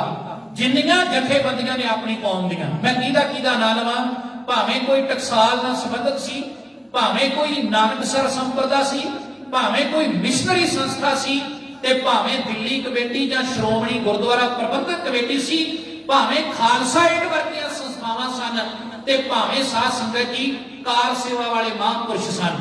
ਸਾਡੇ ਵਖਰੇਵੇਂ ਬਹੁਤ ਆਪਸ ਦੇ ਵਿੱਚ, ਸਾਡੀ ਇੱਕ ਦੂਜੇ ਨਾਲ ਬਣਦੀ ਨਹੀਂ ਵੈਸੇ, ਪਰ ਜਿੱਦਣ ਕੌਮ ਤੇ ਸੰਕਟ ਆਉਂਦਾ ਨਾ, ਇਹ ਸਾਡੀ ਕੌਮ ਦਾ ਪਲੱਸ ਪੁਆਇੰਟ ਹੈ ਵੀ ਆਪਾਂ ਸਾਰੇ ਇਕੱਠੇ ਹੋ ਜਾਂਦੇ ਹਾਂ, ਤੇ ਆਪਾਂ ਇਕੱਠੇ ਹੋ ਕੇ ਦਿੱਲੀ ਦੀ ਧਰਤੀ ਤੇ ਬੈਠੇ, ਤੇ ਦੁਸ਼ਮਣ ਇੱਕ ਵੀ ਦੁਸ਼ਮਣ ਦੀ ਚਾਲ ਸਾਡੇ ਤੇ ਕਾਮਯਾਬ ਨਹੀਂ ਹੋ ਸਕੀ।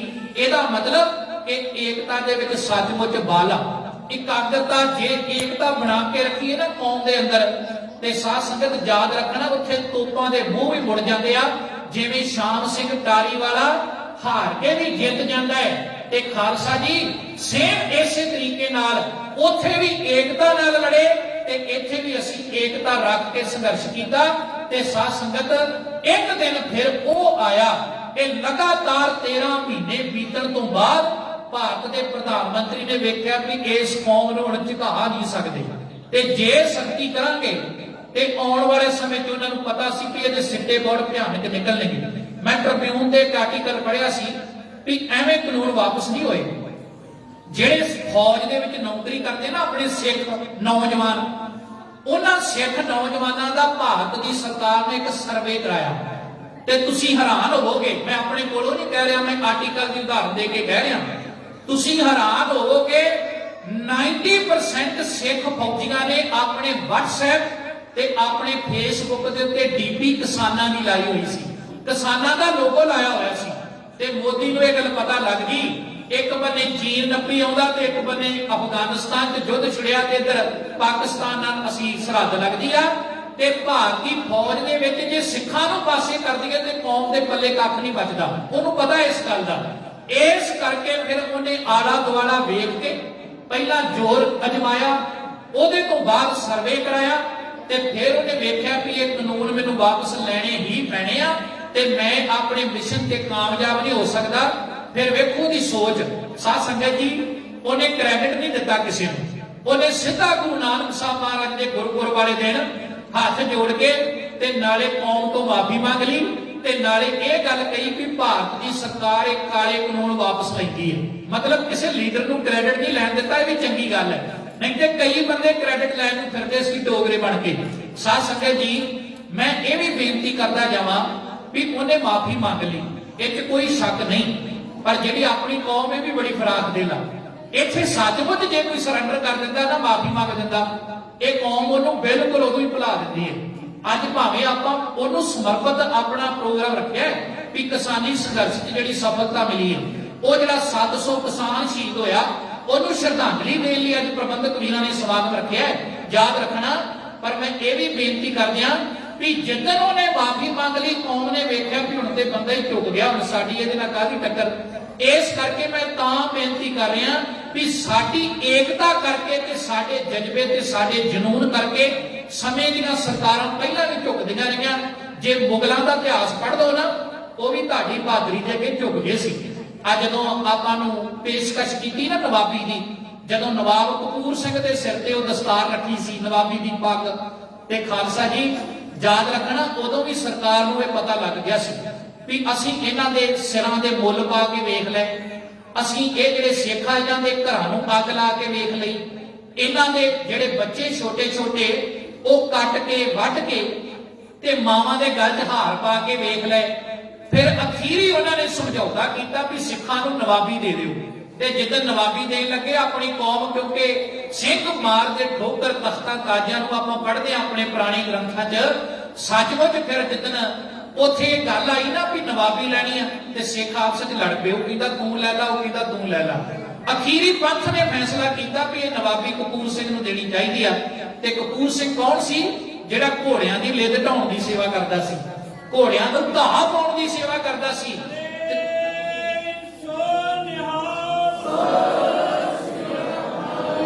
ਤੇ ਸਾਧ ਸੰਗਤ ਜੀ ਇੱਥੇ ਹੀ ਬਸ ਨਹੀਂ ਜੇ, ਮੈਂ ਹੋਰ ਬੇਨਤੀ ਕਰਦਿਆਂ ਕਿ ਉਸ ਵੇਲੇ ਪੱਖਾ ਝੱਲਣ ਦੀ ਸੇਵਾ ਵੀ ਨਵਾਬ ਕਪੂਰ ਸਿੰਘ ਆਪ ਆਪਣੇ ਹੱਥਾਂ ਨਾਲ ਕਰਦਾ ਸੀ।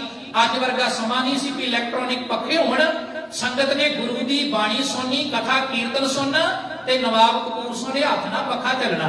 ਤੇ ਜਦੋਂ ਪੰਥ ਨੇ ਕਿਹਾ ਨਾ ਵੀ ਨਵਾਬੀ ਤੁਹਾਨੂੰ ਦਿੱਤੀ ਜਾਣੀ ਆ, ਉਹਨੇ ਕਿਹਾ ਵੀ ਪੰਥ ਦਾ ਕਿਹਾ ਸਿਰ ਮੱਥੇ, ਪਰ ਮੇਰੀਆਂ ਦੋ ਸ਼ਰਤਾਂ ਦੋ। ਤੇ ਖਾਲਸਾ ਪੰਥ ਕਹਿਣ ਲੱਗਾ ਵੀ ਦੱਸੋ। ਤੇ ਨਵਾਬ ਕਪੂਰ ਸਿੰਘ ਕਹਿੰਦਾ ਵੀ ਇੱਕ ਤੇ ਜਦੋਂ ਇਹ ਪੱਗ ਮੇਰੇ ਸਿਰ ਤੇ ਰੱਖੋਗੇ ਨਾ, ਇਹ ਪਹਿਲਾਂ ਪੰਜਾਂ ਪਿਆਰਿਆਂ ਦੇ ਚਰਨਾਂ ਨਾਲ ਛੁਹਾ ਕੇ ਮੇਰੇ ਸਿਰ ਤੇ ਰੱਖੀ ਜਾਵੇ। ਤੇ ਉਹਨਾਂ ਕਿਹਾ ਦੂਜੀ ਗੱਲ ਇਹ ਵੀ ਮੈਂ ਦੋ ਸੇਵਾਵਾਂ ਕਰਦਾ ਪੰਥ ਦੇ ਵਿੱਚ ਰਹਿ ਕੇ, ਇੱਕ ਘੋੜਿਆਂ ਦੀ ਲਿੱਦ ਢਾਉਣ ਦੀ, ਘੋੜਿਆਂ ਨੂੰ ਘਾਹ ਪਾਉਣ ਦੀ, ਤੇ ਦੂਜੀ ਕਹਿੰਦਾ ਮੈਂ ਸੰਗਤ ਨੂੰ ਪੱਖਾ ਝੱਲਣ ਦੀ ਸੇਵਾ ਕਰਦਾ। ਇਹ ਦੋ ਸੇਵਾਵਾਂ ਪੰਥ ਮੇਰੇ ਕੋਲੋਂ ਖੋਵੇ ਨਾ ਵੀ ਮੈਂ ਨਵਾਬ ਬਣ ਕੇ ਵੀ ਇਹ ਸੇਵਾ ਕਰਦਾ ਰਵਾਂ। ਤੇ ਖਾਲਸਾ ਪੰਥ ਨੇ ਕਿਹਾ ਜੀ 7 ਵਚਨ। ਹੁਣ ਵੇਖੋ ਅੱਜ ਵੀ ਵੱਡੇ ਵੱਡੇ ਕੌਮਾਂ ਦੇ ਵਿੱਚ ਕਈ ਅਹੁਦੇਦਾਰ ਹੈਗੇ ਆ ਨਾ ਜਿਹੜੇ ਕਹਿੰਦੇ ਅਸੀਂ ਸੇਵਾ ਹੀ ਕਰ ਰਹੇ ਆ, ਪਰ ਯਾਦ ਰੱਖਣਾ ਵੀ ਨਵਾਬ ਕਪੂਰ ਸਿੰਘ ਵਰਗਾ ਜੀਵਨ ਦੀਦਾ ਕਿਸੇ ਸਿੱਖ ਆਗੂ ਚ ਨਹੀਂ ਦਿਸੇਗਾ। ਇਹ ਕਿਉਂ ਨਹੀਂ ਦਿਸੇਗਾ? ਕਿਉਂਕਿ ਅੱਜ ਕਿਰਦਾਰ ਦੀ ਬੜੀ ਵੱਡੀ ਘਾਟ ਆ ਕਿ ਸਾਡੇ ਕਿਰਦਾਰ ਉਦਾਂ ਦੇ ਨਹੀਂ ਰਹੇ ਜਿੱਦਾਂ ਦੇ ਕਿਰਦਾਰ ਉਹਨਾਂ ਸਿੱਖਾਂ ਦੇ ਸਨ। ਤੇ ਜੇ ਉਹਨਾਂ ਸਿੱਖਾਂ ਤੋਂ ਪ੍ਰੇਰਨਾ ਲਵਾਂਗੇ ਨਾ ਖਾਲਸਾ ਜੀ, ਤੇ ਯਾਦ ਰੱਖਣਾ ਸਾਡਾ ਜੀਵਨ ਵੀ ਮਹਾਨ ਬਣ ਜਾਵੇਗਾ ਤੇ ਇਤਿਹਾਸ ਦੇ ਵਿੱਚ ਪੂਜਿਆ ਜਾਵੇਗਾ ਆਉਣ ਵਾਲੇ ਸਮੇਂ 'ਚ। ਤੇ ਆ ਜਿਹੜੇ 700 ਕਿਸਾਨ ਸ਼ਹੀਦ ਹੋਏ ਆ ਨਾ, ਇਹ ਵੀ ਪੂਜੇ ਜਾਣਗੇ। ਮਾਫ ਕਰਨਾ, ਜਿਵੇਂ ਜਿਵੇਂ ਕਿਸਾਨੀ ਸੰਘਰਸ਼ ਦਾ ਇਤਿਹਾਸ ਲਿਖਿਆ ਜਾਵੇਗਾ ਤਿਵੇਂ ਤਿਵੇਂ ਆਉਣ ਵਾਲੇ ਸਮੇਂ 'ਚ ਇਹਨਾਂ ਕਿਸਾਨਾਂ ਨੂੰ ਲੋਕ ਸ਼ਰਧਾ ਦੇ ਫੁੱਲ ਭੇਂਟ ਕਰਦੇ ਰਹਿਣਗੇ। ਤੇ ਮੈਂ ਸ਼੍ਰੋਮਣੀ ਗੁਰਦੁਆਰਾ ਪ੍ਰਬੰਧਕ ਕਮੇਟੀ ਦਾ ਵੀ ਇਸ ਸਮੇਂ ਤੇ ਇੱਕ ਧੰਨਵਾਦ ਕਰਨਾ ਜ਼ਰੂਰੀ ਸਮਝਦਾ। ਕਿਉਂ? ਜਿੰਨੇ ਕਿਸਾਨ ਸ਼ਹੀਦ ਹੋਏ ਨਾ, ਹਰੇਕ ਕਿਸਾਨ ਨੂੰ 1-1 ਲੱਖ ਰੁਪਈਆ ਜਿਹੜਾ ਉਹ ਗੁਰੂ ਰਾਮਦਾਸ ਮਹਾਰਾਜ ਦੇ ਘਰ ਵੱਲੋਂ ਪਰਿਵਾਰ ਨੂੰ ਦਿੱਤਾ ਗਿਆ, ਪਰਿਵਾਰ ਨੂੰ। ਤੇ ਸਾਧ ਸੰਗਤ ਜੀ, ਜਿੰਨਾ ਸਮਾਂ ਸੰਘਰਸ਼ ਚੱਲਦਾ ਰਿਹਾ ਦਿੱਲੀ ਦੀ ਧਰਤੀ ਤੇ ਇਹਨਾਂ ਵੱਡੀਆਂ ਸੰਸਥਾਵਾਂ ਵੱਲੋਂ ਟੈਂਟ ਲਾ ਕੇ ਤੇ ਗੁਰੂ ਕੇ ਲੰਗਰ ਜਿਹੜੇ ਵੱਡੇ ਪੱਧਰ ਤੇ ਚੱਲਦੇ ਰਹੇ ਵੀ ਜਿਹੜਾ ਕੋਈ ਕਿਸਾਨੀ ਸੰਘਰਸ਼ ਵਿੱਚ ਜਾਵੇ ਉਹ ਕਿਸੇ ਵੀ ਤਰੀਕੇ ਨਾਲ ਭੁੱਖਾ ਨਾ ਜਾਵੇ। ਹੁਣ ਇਸ ਕਿਸਾਨੀ ਸੰਘਰਸ਼ ਨੇ ਸਾਡੀ ਕੌਮ ਨੂੰ ਬੜੇ ਵੱਡੇ ਵੱਡੇ ਯੋਧੇ ਦਿੱਤੇ, ਲੀਡਰ ਦਿੱਤੇ। ਠੀਕ ਹੈ, ਕਿਸਾਨ ਲੀਡਰਸ਼ਿਪ ਉਹ ਵੀ ਆਪਣੇ ਥਾਂ ਤੇ ਚੰਗੀ ਸੀ ਵੀ ਉਹਨਾਂ ਨੇ ਸ਼ਾਂਤਮਈ ਰਹਿ ਕੇ ਯੁੱਧ ਲੜਿਆ। ਸਰਕਾਰ ਨੇ ਸੋਚਿਆ ਕਿ 26 ਜਨਵਰੀ ਦਾ ਦਿਨ ਆ ਗਿਆ ਤੇ ਇਹ ਕੌਮ ਉਹਨਾਂ ਚਿਰ ਇਸ ਮਿਸ਼ਨ ਤੋਂ ਪਾਸੇ ਨਹੀਂ ਹੋਵੇਗੀ ਜਿੰਨਾ ਚਿਰ ਇਹਨਾਂ 'ਚ ਫੁੱਟ ਨਾ ਪਾਈ ਜਾਵੇ। ਉਹਨਾਂ ਫਿਰ ਸਾਡੇ 'ਚ ਫੁੱਟ ਪਾਉਣ ਦਾ ਯਤਨ ਕੀਤਾ ਵੀ ਜਿੱਦਣ ਲਾਲ ਕਿਲੇ ਤੇ ਸਿੰਘ ਪਹੁੰਚ ਗਏ ਨਾ, ਆ ਦੀਪ ਸਿੱਧੂ ਮਹਾਰਾਜ ਸੱਚੇ ਪਾਤਸ਼ਾਹ ਨੂੰ ਆਪਣੇ ਚਰਨਾਂ 'ਚ ਨਿਵਾਸ ਬਖਸ਼ੇ। ਮੈਂ ਤੇ ਬੇਨਤੀ ਕਰਾਂਗਾ ਮਹਾਰਾਜ ਚਰਨਾਂ 'ਚ ਨਾ ਨਿਵਾਸ ਬਖਸ਼ਿਓ, ਕਿਰਪਾ ਕਰਿਓ ਉਹ ਫੇਰ ਸੰਸਾਰ ਦੇ ਉੱਤੇ ਦੁਬਾਰਾ ਜਨਮ ਲੈ ਕੇ ਆਵੇ। ਇਹ ਮੇਰੀ ਬੇਨਤੀ ਮਹਾਰਾਜ। ਮੈਂ ਤਾਂ ਬੇਨਤੀ ਕਰ ਰਿਹਾ ਕਿ ਉਹ ਯੋਧੇ ਨੇ ਨੌਜਵਾਨਾਂ ਨੂੰ ਕਿੰਨੀ ਵੱਡੀ ਅਗਵਾਈ ਦਿੱਤੀ। ਉਹਨੇ ਇੱਕ ਇਹੋ ਜਿਹੇ ਸਾਧ ਸੰਗਤ ਜੀ ਤਰੀਕੇ ਸਮਝਾਏ ਵੀ ਜਿਹਦੇ ਨਾਲ ਕੌਮ ਦੇ ਜਿਹੜੇ ਭੁੱਲੇ ਭਟਕੇ ਨੌਜਵਾਨ ਸੀ ਨਾ, ਉਹ ਵੀ ਖਾਲਸਾ ਪੰਥ ਦੇ ਨਾਲ ਜੁੜਨੇ ਸ਼ੁਰੂ ਹੋ ਗਏ ਸਨ। ਤੇ ਸੱਚੇ ਪਾਤਸ਼ਾਹ ਮਹਾਰਾਜ ਕਿਰਪਾ ਕਰਨ, ਕਿਉਂਕਿ ਅਸਲ ਦੇ ਵਿੱਚ ਇਹ ਜਿਹੜਾ ਸੰਘਰਸ਼ ਲੜਿਆ ਨਾ, ਇਸ ਸੰਘਰਸ਼ ਨੂੰ ਦੋ ਤਰੀਕਿਆਂ ਨਾਲ ਆਪਾਂ ਵੇਖ ਸਕਦੇ ਹਾਂ। ਇੱਕ ਪਾਸੇ ਜਿੱਥੇ ਕਿਸਾਨ ਯੂਨੀਅਨਾਂ ਨੇ ਸ਼ਾਂਤਮਈ ਰੱਖਿਆ, ਦੂਜੇ ਪਾਸੇ ਜੇ 26 ਜਨਵਰੀ ਆਈ ਤੇ ਉਹ ਜਿਹੜੇ ਕੌਮ ਦੇ ਨੌਜਵਾਨ ਸੀ ਉਹ ਪਹੁੰਚ ਕੇ ਉਹਨਾਂ ਨੇ ਲਾਲ ਕਿਲੇ ਤੇ ਝੰਡੇ ਝੁਲਾ ਦਿੱਤੇ ਕੇਸਰੀ ਰੰਗ ਦੇ। ਬੜਾ ਖਲਾਰਾ ਪਿਆ, ਬੜਾ ਰੌਲਾ ਪਾਇਆ ਗਿਆ। ਉਹ ਰੌਲਾ ਇਸ ਕਰਕੇ ਏਜੰਸੀਆਂ ਵੱਲੋਂ ਪਵਾਇਆ ਗਿਆ ਵੀ ਇਹ ਸਾਰਾ ਕੁਝ ਸਿੱਖਾਂ ਦੇ ਗੱਲ ਪੈ ਜਾਏਗਾ, ਸਿੱਖਾਂ ਨੂੰ ਅੱਤਵਾਦੀ ਤੇ ਖਾਲਿਸਤਾਨੀ ਕਹਿ ਕੇ ਭੰਡਾਂਗੇ ਤੇ ਆਪਣੇ ਆਪ ਹੀ ਇਹ ਦਿੱਲੀ ਦੀਆਂ ਸੜਕਾਂ ਤੋਂ ਵਾਪਸ ਚਲੇ ਜਾਣਗੇ। ਪਰ ਮੈਂ ਕਹਿੰਦਾ ਭਲਾ ਹੋਵੇ ਸਾਡੀ ਕੌਮ ਦੀ ਲੀਡਰਸ਼ਿਪ ਜਿਨ੍ਹਾਂ ਬੜੇ ਸੁਚੱਜੇ ਤਰੀਕੇ ਨਾਲ ਸਿਰ ਜੋੜ ਕੇ ਇਹ ਸੰਘਰਸ਼ ਲੜਿਆ ਕਿ ਖਾਲਸਾ ਜੀ 26 ਜਨਵਰੀ ਤੋਂ ਬਾਅਦ ਵੀ ਜਿਹੜਾ ਸਾਡਾ ਦੁਸ਼ਮਣ ਸੀ ਨਾ, ਉਹ ਆਪਣੇ ਮਿਸ਼ਨ ਦੇ ਵਿੱਚ ਕਾਮਯਾਬ ਨਹੀਂ ਹੋ ਸਕਿਆ। ਤੇ ਅਖੀਰੀ ਇਹ ਜਿਹੜੀ ਫਤਿਹ ਆ ਇਹ ਸਾਡੀ ਕੌਮ ਦੀ ਝੋਲੀ ਵਿੱਚ ਪਈ। ਹਾਸ਼ਮ ਫਤਿਹ ਨਸੀਬ ਉਹਨਾਂ ਨੂੰ ਜਿਨ੍ਹਾਂ ਹਿੰਮਤ ਯਾਰ ਬਣਾਈ। ਹਾਸ਼ਮ ਸ਼ਾਹ ਇੱਕ ਬਹੁਤ ਵੱਡਾ ਕਵੀ ਹੋਇਆ ਹੈ। ਉਹ ਕਹਿੰਦਾ ਫਤਿਹ ਉਹਨਾਂ ਨੂੰ ਮਿਲਦੀ ਹੈ ਜਿਨ੍ਹਾਂ ਨੇ ਹਿੰਮਤ ਨੂੰ ਆਪਣਾ ਯਾਰ ਬਣਾ ਲਿਆ ਹੋਵੇ। ਹਿੰਮਤ ਦਾ ਅਰਥ ਪਤਾ ਕੀ ਹੁੰਦਾ? ਹੌਸਲਾ, ਜਜ਼ਬਾ। ਤੇ ਜਿੱਦਣ ਗੁਰੂ ਗੋਬਿੰਦ ਸਿੰਘ ਮਹਾਰਾਜ ਨੇ ਖਾਲਸਾ ਪੰਥ ਦੀ ਸਾਜਨਾ ਕੀਤੀ ਸੀ ਨਾ, ਉਹਨਾਂ ਨੇ ਸਾਡੇ 'ਚ ਦਇਆ ਪਾਈ, ਧਰਮ ਪਾਇਆ, ਹਿੰਮਤ ਪਾਈ, ਮੋਹਕਮਤਾਈ ਪਾਈ ਤੇ ਸਹਿਬ ਪਾਇਆ। ਇਹ ਪਤਾ ਆਪਣੇ ਆਪ 'ਚ ਸ਼ਬਦ ਨੇ। ਜਦੋਂ ਵੀ ਕੋਈ ਸੰਘਰਸ਼ ਲੜਿਆ ਜਾਂਦਾ ਹੈ ਤੇ ਖਾਲਸਾ ਜੀ, ਜਦੋਂ ਕੋਈ ਖਾਲਸਾ ਪੰਥ ਦਾ ਮੈਂਬਰ ਸੰਘਰਸ਼ ਜਿੱਤਦਾ ਹੈ, ਤੇ ਮੈਂ ਬੇਨਤੀ ਕਰਾਂਗਾ ਵੀ ਇਹ ਜਿਹੜੇ ਸਾਡੇ ਇਹ 5 ਸਿਧਾਂਤ ਨੇ ਨਾ, ਇਹਨਾਂ ਦੇ ਸਿਰ ਤੇ ਵੱਡੇ ਵੱਡੇ ਸੰਘਰਸ਼ ਜਿੱਤੇ ਜਾਂਦੇ। ਕਿਉਂਕਿ ਆਪਣੀ ਕੌਮ ਇੱਕ ਇਹੋ ਜਿਹੀ ਕੌਮ ਆ ਵੀ ਜਿਸ ਦਿਨ ਗੁਰੂ ਗੋਬਿੰਦ ਸਿੰਘ ਕਲਗੀਆਂ ਵਾਲੇ ਪਾਤਸ਼ਾਹ ਨੇ 1699 ਦੀ ਵਿਸਾਖੀ ਤੇ ਸਾਨੂੰ ਖੰਡੇ ਦੀ ਪਹੁੰਚ ਚੁਕਾਈ ਨਾ, ਉਹਨਾਂ ਕਿਹਾ ਵੀ ਮੈਂ ਇਹੋ ਜਿਹਾ ਸੰਪੂਰਨ ਮਨੁੱਖ ਤਿਆਰ ਕਰਨ ਲੱਗਾ ਜਿਹਨੂੰ ਕਹਿਣਾ ਤੇ ਖਾਲਸਾ ਹੀ ਆ, ਪਰ ਉਹਨਾਂ ਕਿਹਾ ਵੀ ਇਹਦੇ 'ਚ ਮੈਂ 5 ਸਪਿਰਟਾਂ, 5 ਗੁਣ ਉਹ ਭਰਨ ਲੱਗਾ ਕਿ ਆਉਣ ਵਾਲੇ ਸਮੇਂ 'ਚ ਦੁਨੀਆ ਦੀ ਕੋਈ ਤਾਕਤ ਇਹਨੂੰ ਖਤਮ ਨਹੀਂ ਕਰ ਸਕੇਗੀ। ਉਹ ਤਾਕਤ ਕਿਹੜੀ ਸੀ? ਪਹਿਲੀ ਦਇਆ। ਹੁਣ ਧਿਆਨ ਨਾਲ ਸੋਚਿਓ, ਭਾਈ ਦਇਆ ਸਿੰਘ ਲਾਹੌਰ ਤੋਂ ਆਇਆ ਸੀ, ਤੇ ਲਾਹੌਰ ਕਿਹੜੀ ਧਰਤੀ ਹੈ ਜਿਹਦੇ ਬਾਰੇ ਗੁਰਬਾਣੀ 'ਚ ਲਿਖਿਆ ਲਾਹੌਰ ਸ਼ਹਿਰ ਜ਼ਹਿਰ ਕਹਿਰ ਸਵਾ ਪੈਰ। ਹੁਣ ਇਹ ਮਹਿਸੂਸ ਕਰਿਓ ਵੀ ਜੇ ਲਾਹੌਰ ਦੀ ਧਰਤੀ ਤੇ ਦਇਆ ਹੁੰਦੀ ਤੇ ਗੁਰੂ ਅਰਜਨ ਦੇਵ ਮਹਾਰਾਜ ਨੂੰ ਇਸੇ ਲਾਹੌਰ ਦੀ ਤੱਤੀ ਤਵੀ ਤੇ ਨਾ ਬਿਠਾ ਕੇ ਸ਼ਹੀਦ ਕੀਤਾ ਜਾਂਦਾ। ਜੇ ਲਾਹੌਰ ਦੀ ਧਰਤੀ ਤੇ ਦਇਆ ਹੁੰਦੀ ਤੇ ਖਾਲਸਾ ਜੀ ਸਿੱਖ ਸੰਘਰਸ਼ ਦੇ ਵਿੱਚ 18ਵੀਂ ਸਦੀ ਦਾ ਇਤਿਹਾਸ ਪੜ੍ਹ ਕੇ ਵੇਖ ਲਓ, ਭਾਵੇਂ ਭਾਈ ਮਨੀ ਸਿੰਘ ਦਾ ਬੰਦ ਕੱਟਿਆ, ਭਾਈ ਤਾਰੂ ਸਿੰਘ ਦਾ ਖੋਬਰ ਲਾਇਆ, ਤੇ ਸਾਧ ਸੰਗਤ ਭਾਈ ਸ਼ਵੇਕ ਸਿੰਘ, ਸ਼ਾਬਾਜ ਸਿੰਘ, ਉਹਨਾਂ ਨੂੰ ਚਰਖੜੀ ਤੇ ਚੜ੍ਹ ਕੇ ਸ਼ਹੀਦ ਕੀਤਾ। ਇਹ ਲਾਹੌਰ ਦੀ ਧਰਤੀ ਸੀ। ਪਰ ਮਹਾਰਾਜ ਨੇ ਕਿਹਾ ਵੀ ਵੇਖੋ, ਜਿਹੜੀ ਧਰਤੀ ਦਾ ਅੱਜ ਤੱਕ ਦਇਆ ਨਾਲ ਕੋਈ ਸੰਬੰਧ ਨਹੀਂ, ਵੀ ਜਿੱਥੇ ਪਾਪ ਹੀ ਪਾਪ ਆ ਤੇ ਕਹਿ ਹੀ ਕਹਿ ਰਿਹਾ। ਕਲਗੀਆਂ ਵਾਲੇ ਨੇ ਕਿਹਾ ਮੈਂ ਜਿਹੜਾ ਖਾਲਸਾ ਸਾਜਣ ਲੱਗਾ ਇਹਦੇ 'ਚ ਦਇਆ ਮੈਂ ਉਸ ਧਰਤੀ ਤੋਂ ਚੁਣ ਕੇ ਪਾਵਾਂਗਾ। ਕਿੱਥੋਂ ਦਇਆ ਲਈ? ਲਾਹੌਰ ਦੀ ਧਰਤੀ ਤੋਂ। ਭਾਈ ਦਇਆ ਸਿੰਘ ਲਾਹੌਰ ਦੇ ਰਹਿਣ ਵਾਲੇ ਸਨ। ਤੇ ਇਹੋ ਜਿਹੀ ਫਿਰ ਸਾਡੇ ਅੰਦਰ ਦਇਆ ਭਰੀ ਗੁਰੂ ਗੋਬਿੰਦ ਸਿੰਘ ਮਹਾਰਾਜ ਨੇ ਕਿ ਜੇ ਦੁਸ਼ਮਣ ਵੀ ਆ ਗਿਆ ਨਾ, ਦੁਸ਼ਮਣ ਵੀ, ਤੇ ਇਸ ਪੰਥ ਨੇ ਦੁਸ਼ਮਣ ਨੂੰ ਵੀ ਆਪਣਾ ਸਮਝ ਕੇ ਆਪਣੇ ਗੱਲ ਨਾਲ ਲਾਇਆ। ਅਸੀਂ ਵੇਖਦੇ ਰਹੇ, ਕਿਉਂਕਿ ਮੈਨੂੰ ਬਹੁਤ ਵਾਰ ਜਾਣ ਦਾ ਮੌਕਾ ਮਿਲਿਆ ਜਦੋਂ ਕਿਸਾਨੀ ਸੰਘਰਸ਼ ਆਪਣੇ ਬਜ਼ੁਰਗ ਸਿੰਘੂ ਬਾਰਡਰ, ਟਿੱਕਰੀ ਬਾਰਡਰ, ਗਾਜੀਪੁਰ ਬੈਠੇ ਸੀ ਨਾ, ਤੇ ਜਿਹੜੀ ਫੌਜ, ਜਿਹੜੀ ਆਰਮੀ, ਜਿਹੜੀ BSF, CRPF, ਇਹ ਜਿਹੜੀ ਸਿਕਿਉਰਿਟੀ ਲੱਗੀ ਸੀ ਨਾ, ਉਹਦੇ ਸਾਡੇ ਤੇ ਲਾਈ ਗਈ ਸੀ। ਪਰ ਜਦੋਂ ਆਪਾਂ ਲੰਗਰ ਵਰਤਾਉਣੇ ਸੀ ਨਾ, ਲੰਗਰ, ਤੇ ਉੱਥੇ ਪੁਲਿਸ ਵਾਲੇ ਛਕੀ ਜਾਂਦੇ ਤੇ ਉੱਥੇ ਕਿਸਾਨ ਛਕੀ ਜਾਂਦੇ ਸੀ। ਕੋਈ ਸਾਡੇ 'ਚ ਵਿਤਕਰਾ ਨਹੀਂ। ਕਿਉਂ ਨਹੀਂ ਵਿਤਕਰਾ? ਕਿਉਂਕਿ ਜਿਹੜੀ ਕੌਮ ਸਾਡੀ, ਇਹਦੇ 'ਚ ਪਹਿਲਾ ਗੁਣ ਪਾਤਾ ਕਲਗੀਆਂ ਵਾਲੇ ਨੇ ਦਇਆ, ਵੀ ਇਹ ਕਿਸੇ ਦੇ ਨਾਲ ਨਫ਼ਰਤ ਨਹੀਂ ਕਰਨਗੇ। ਇਹ ਮੇਰੇ ਸਿੱਖ ਦਇਆ ਕਰਨਗੇ, ਹਰ ਇੱਕ ਦੇ ਉੱਤੇ ਤਰਸ ਕਰਨਗੇ। ਇਹੀ ਕਾਰਨ ਹੈ ਕਿ ਭਾਈ ਕਨ੍ਹੱਈਆ ਉਹ ਦੁਸ਼ਮਣ ਨੂੰ ਵੀ ਸਾਧ ਸੰਗਤ ਜਲ ਛਕਾਈ ਜਾਂਦਾ ਤੇ ਆਪਣਿਆਂ ਨੂੰ ਵੀ ਜਲ ਛਕਾਈ ਜਾਂਦਾ। ਫਿਰ ਦੂਜਾ ਵੱਡਾ ਗੁਣ ਧਰਮ, ਵੀ ਜਦੋਂ ਵੀ ਕੋਈ ਸਾਧ ਸੰਗਤ ਜੀ ਮੋਰਚਾ ਲੱਗਦਾ ਹੈ ਤੇ ਮੋਰਚਾ ਧਰਮੀ ਪੁਰਸ਼ਾਂ ਦੇ ਸਿਰ ਤੇ ਲੱਗਦਾ, ਧਰਮੀ ਪੁਰਸ਼ਾਂ ਦੇ। ਤੇ ਧਰਮ ਦਾ ਅਰਥ ਕੀ ਪਤਾ? ਸੰਸਕ੍ਰਿਤ ਦੀ ਧ੍ਰੀ ਧਾਤੂ ਤੋਂ ਬਣਿਆ ਸ਼ਬਦ ਹੈ ਧਰਮ, ਤੇ ਧ੍ਰੀ ਦਾ ਅਰਥ ਹੁੰਦਾ ਸਹਾਰਾ ਦੇਣਾ, ਵੀ ਜਿਹਨੇ ਧਰਤੀ ਨੂੰ ਸਹਾਰਾ ਦਿੱਤਾ ਵਾ, ਧਰਤੀ ਨੂੰ ਥੰਮਿਆ ਵਾ। ਤੇ ਸਾਧ ਸੰਗਤ ਜੇ ਦੁਨੀਆ ਤੇ ਧਰਮ ਨਾ ਹੋਵੇ, ਯਾਦ ਰੱਖਣਾ, ਤੇ ਇਹ ਧਰਤੀ ਕਦੇ ਦੀ ਗਰਕ ਹੋ ਜਾਂਦੀ, ਤਬਾਹ ਹੋ ਜਾਂਦੀ। ਅੱਜ ਵੀ ਤੁਸੀਂ ਜਾ ਕੇ ਵੇਖੋ ਕਿ ਜਿਨ੍ਹਾਂ ਦੇਸ਼ਾਂ ਦੇ ਵਿੱਚ ਲੜਾਈ ਲੱਗੀ ਹੋਈ ਆ ਨਾ, ਤੇ ਆ ਜਿਹੜੀ ਖਾਲਸਾ ਫੌਜ ਆ ਸਾਡੀ, ਖਾਲਸਾ ਏਡ ਵਾਲੇ ਵੀਰ ਉੱਥੋਂ ਤੱਕ ਜਾ ਕੇ ਪਹੁੰਚ ਗਏ ਵੀ ਜਿਹੜੇ ਵਿਚਾਰੇ ਭੁੱਖੇ ਭਾਣੇ ਬੱਚੇ ਬੈਠੇ ਆ, ਉਹਨਾਂ ਨੂੰ ਅੱਜ ਵੀ ਛਕਣ ਲਈ ਜਲ ਤੇ ਛਕਣ ਲਈ ਪ੍ਰਸ਼ਾਦਾ ਦਿੱਤਾ ਜਾ ਰਿਹਾ, ਪਰੋਸਿਆ ਜਾ ਰਿਹਾ। ਲੋਕਾਂ ਨੂੰ ਘਰ ਬਣਾ ਕੇ ਦਿੱਤੇ ਜਾ ਰਹੇ ਨੇ। ਇਹ ਕਿਉਂ ਦੇ ਰਹੇ ਆਪਾਂ? ਕਿਉਂਕਿ ਦੁਨੀਆ ਤੇ ਕੌਮਾਂ ਤੇ ਬੜੀਆਂ ਵਾ, ਪਰ ਸਾਡੀ ਉਹ ਕੌਮ ਆ ਜਿਹਦੇ 'ਚ ਗੁਰੂ ਗੋਬਿੰਦ ਸਿੰਘ ਨੇ ਦਇਆ ਵੀ ਪਾਈ ਤੇ ਜਿਹਦੇ 'ਚ ਧਰਮ ਵੀ ਪਾਇਆ। ਪਹਿਲੇ ਜਾਮੇ 'ਚ ਬਾਬੇ ਨਾਨਕ ਨੇ ਕਿਹਾ ਸੀ, ਧੌਲ ਧਰਮ ਦਇਆ ਕਾ ਪੂਤ। ਮਹਾਰਾਜ ਨੇ ਕਿਹਾ ਵੀ ਧਰਮ ਤੋਂ ਬਿਨਾਂ ਧਰਤੀ ਖੜ ਨਹੀਂ ਸਕਦੀ, ਤੇ ਦਇਆ ਦਾ ਧਰਮ ਪੁੱਤਰ ਆ, ਵੀ ਦਇਆ ਮਾਂ ਵਾ ਤੇ ਧਰਮ ਇਹਦਾ ਪੁੱਤਰ ਆ। ਇਹਦਾ ਮਤਲਬ ਦਇਆ 1 ਨੰਬਰ ਤੇ ਧਰਮ ਦੂਜੇ ਨੰਬਰ ਤੇ।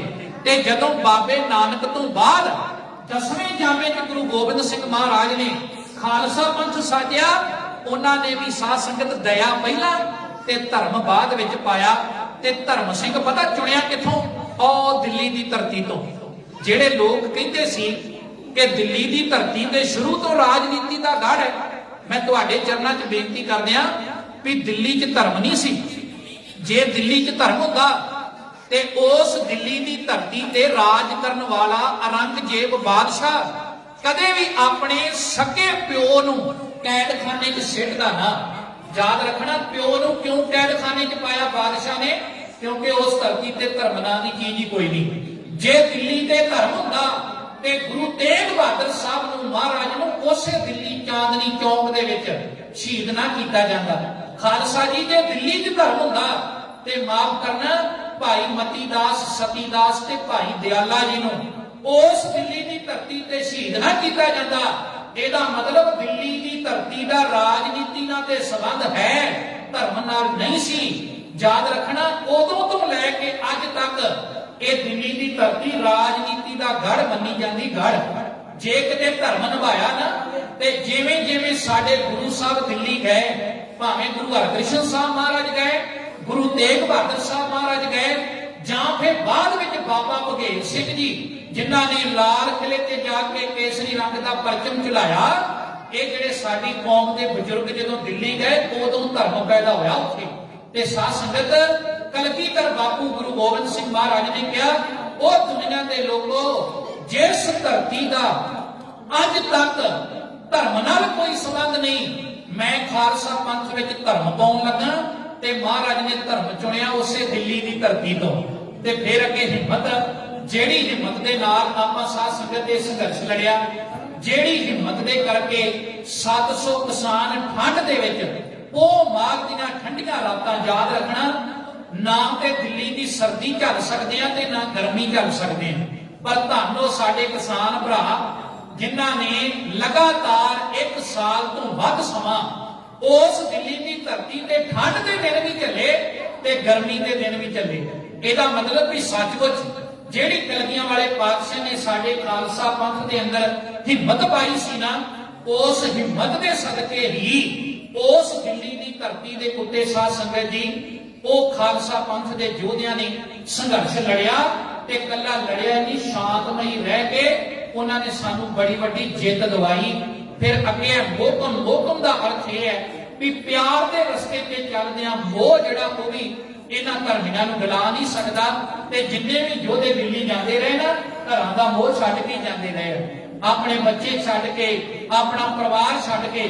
ਤੇ ਕਈ ਤੇ ਇਹੋ ਜਿਹੇ ਜਨੂਨੀ ਸੀ, ਕਈਆਂ ਨੇ ਪੈਰੀ ਜੋੜਾ ਨਹੀਂ ਪਾਇਆ ਕਿ ਜਿੰਨਾ ਚਿਰ ਇਹ ਫਤਿਹ ਨਹੀਂ ਨਾ ਮਿਲਦੀ ਅਸੀਂ ਆਪਣੇ ਪੈਰੀ ਜੋੜਾ ਨਹੀਂ ਪਾਉਣਾ।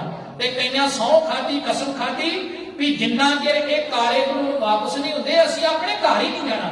ਇਹ ਇਦਾਂ ਦੇ ਸਿੱਖ ਉੱਥੇ ਗਏ। ਇਹਨੂੰ ਕਿਹਾ ਜਾਂਦਾ ਵੀ ਮੋਹ ਨੂੰ ਵੀ ਪਾਸੇ ਕੀਤਾ ਤੇ ਸਹਿਬ ਦਾ ਅਰਥ ਹੈ ਕਾਲ ਪੁਰਖ ਪਰਮਾਤਮਾ।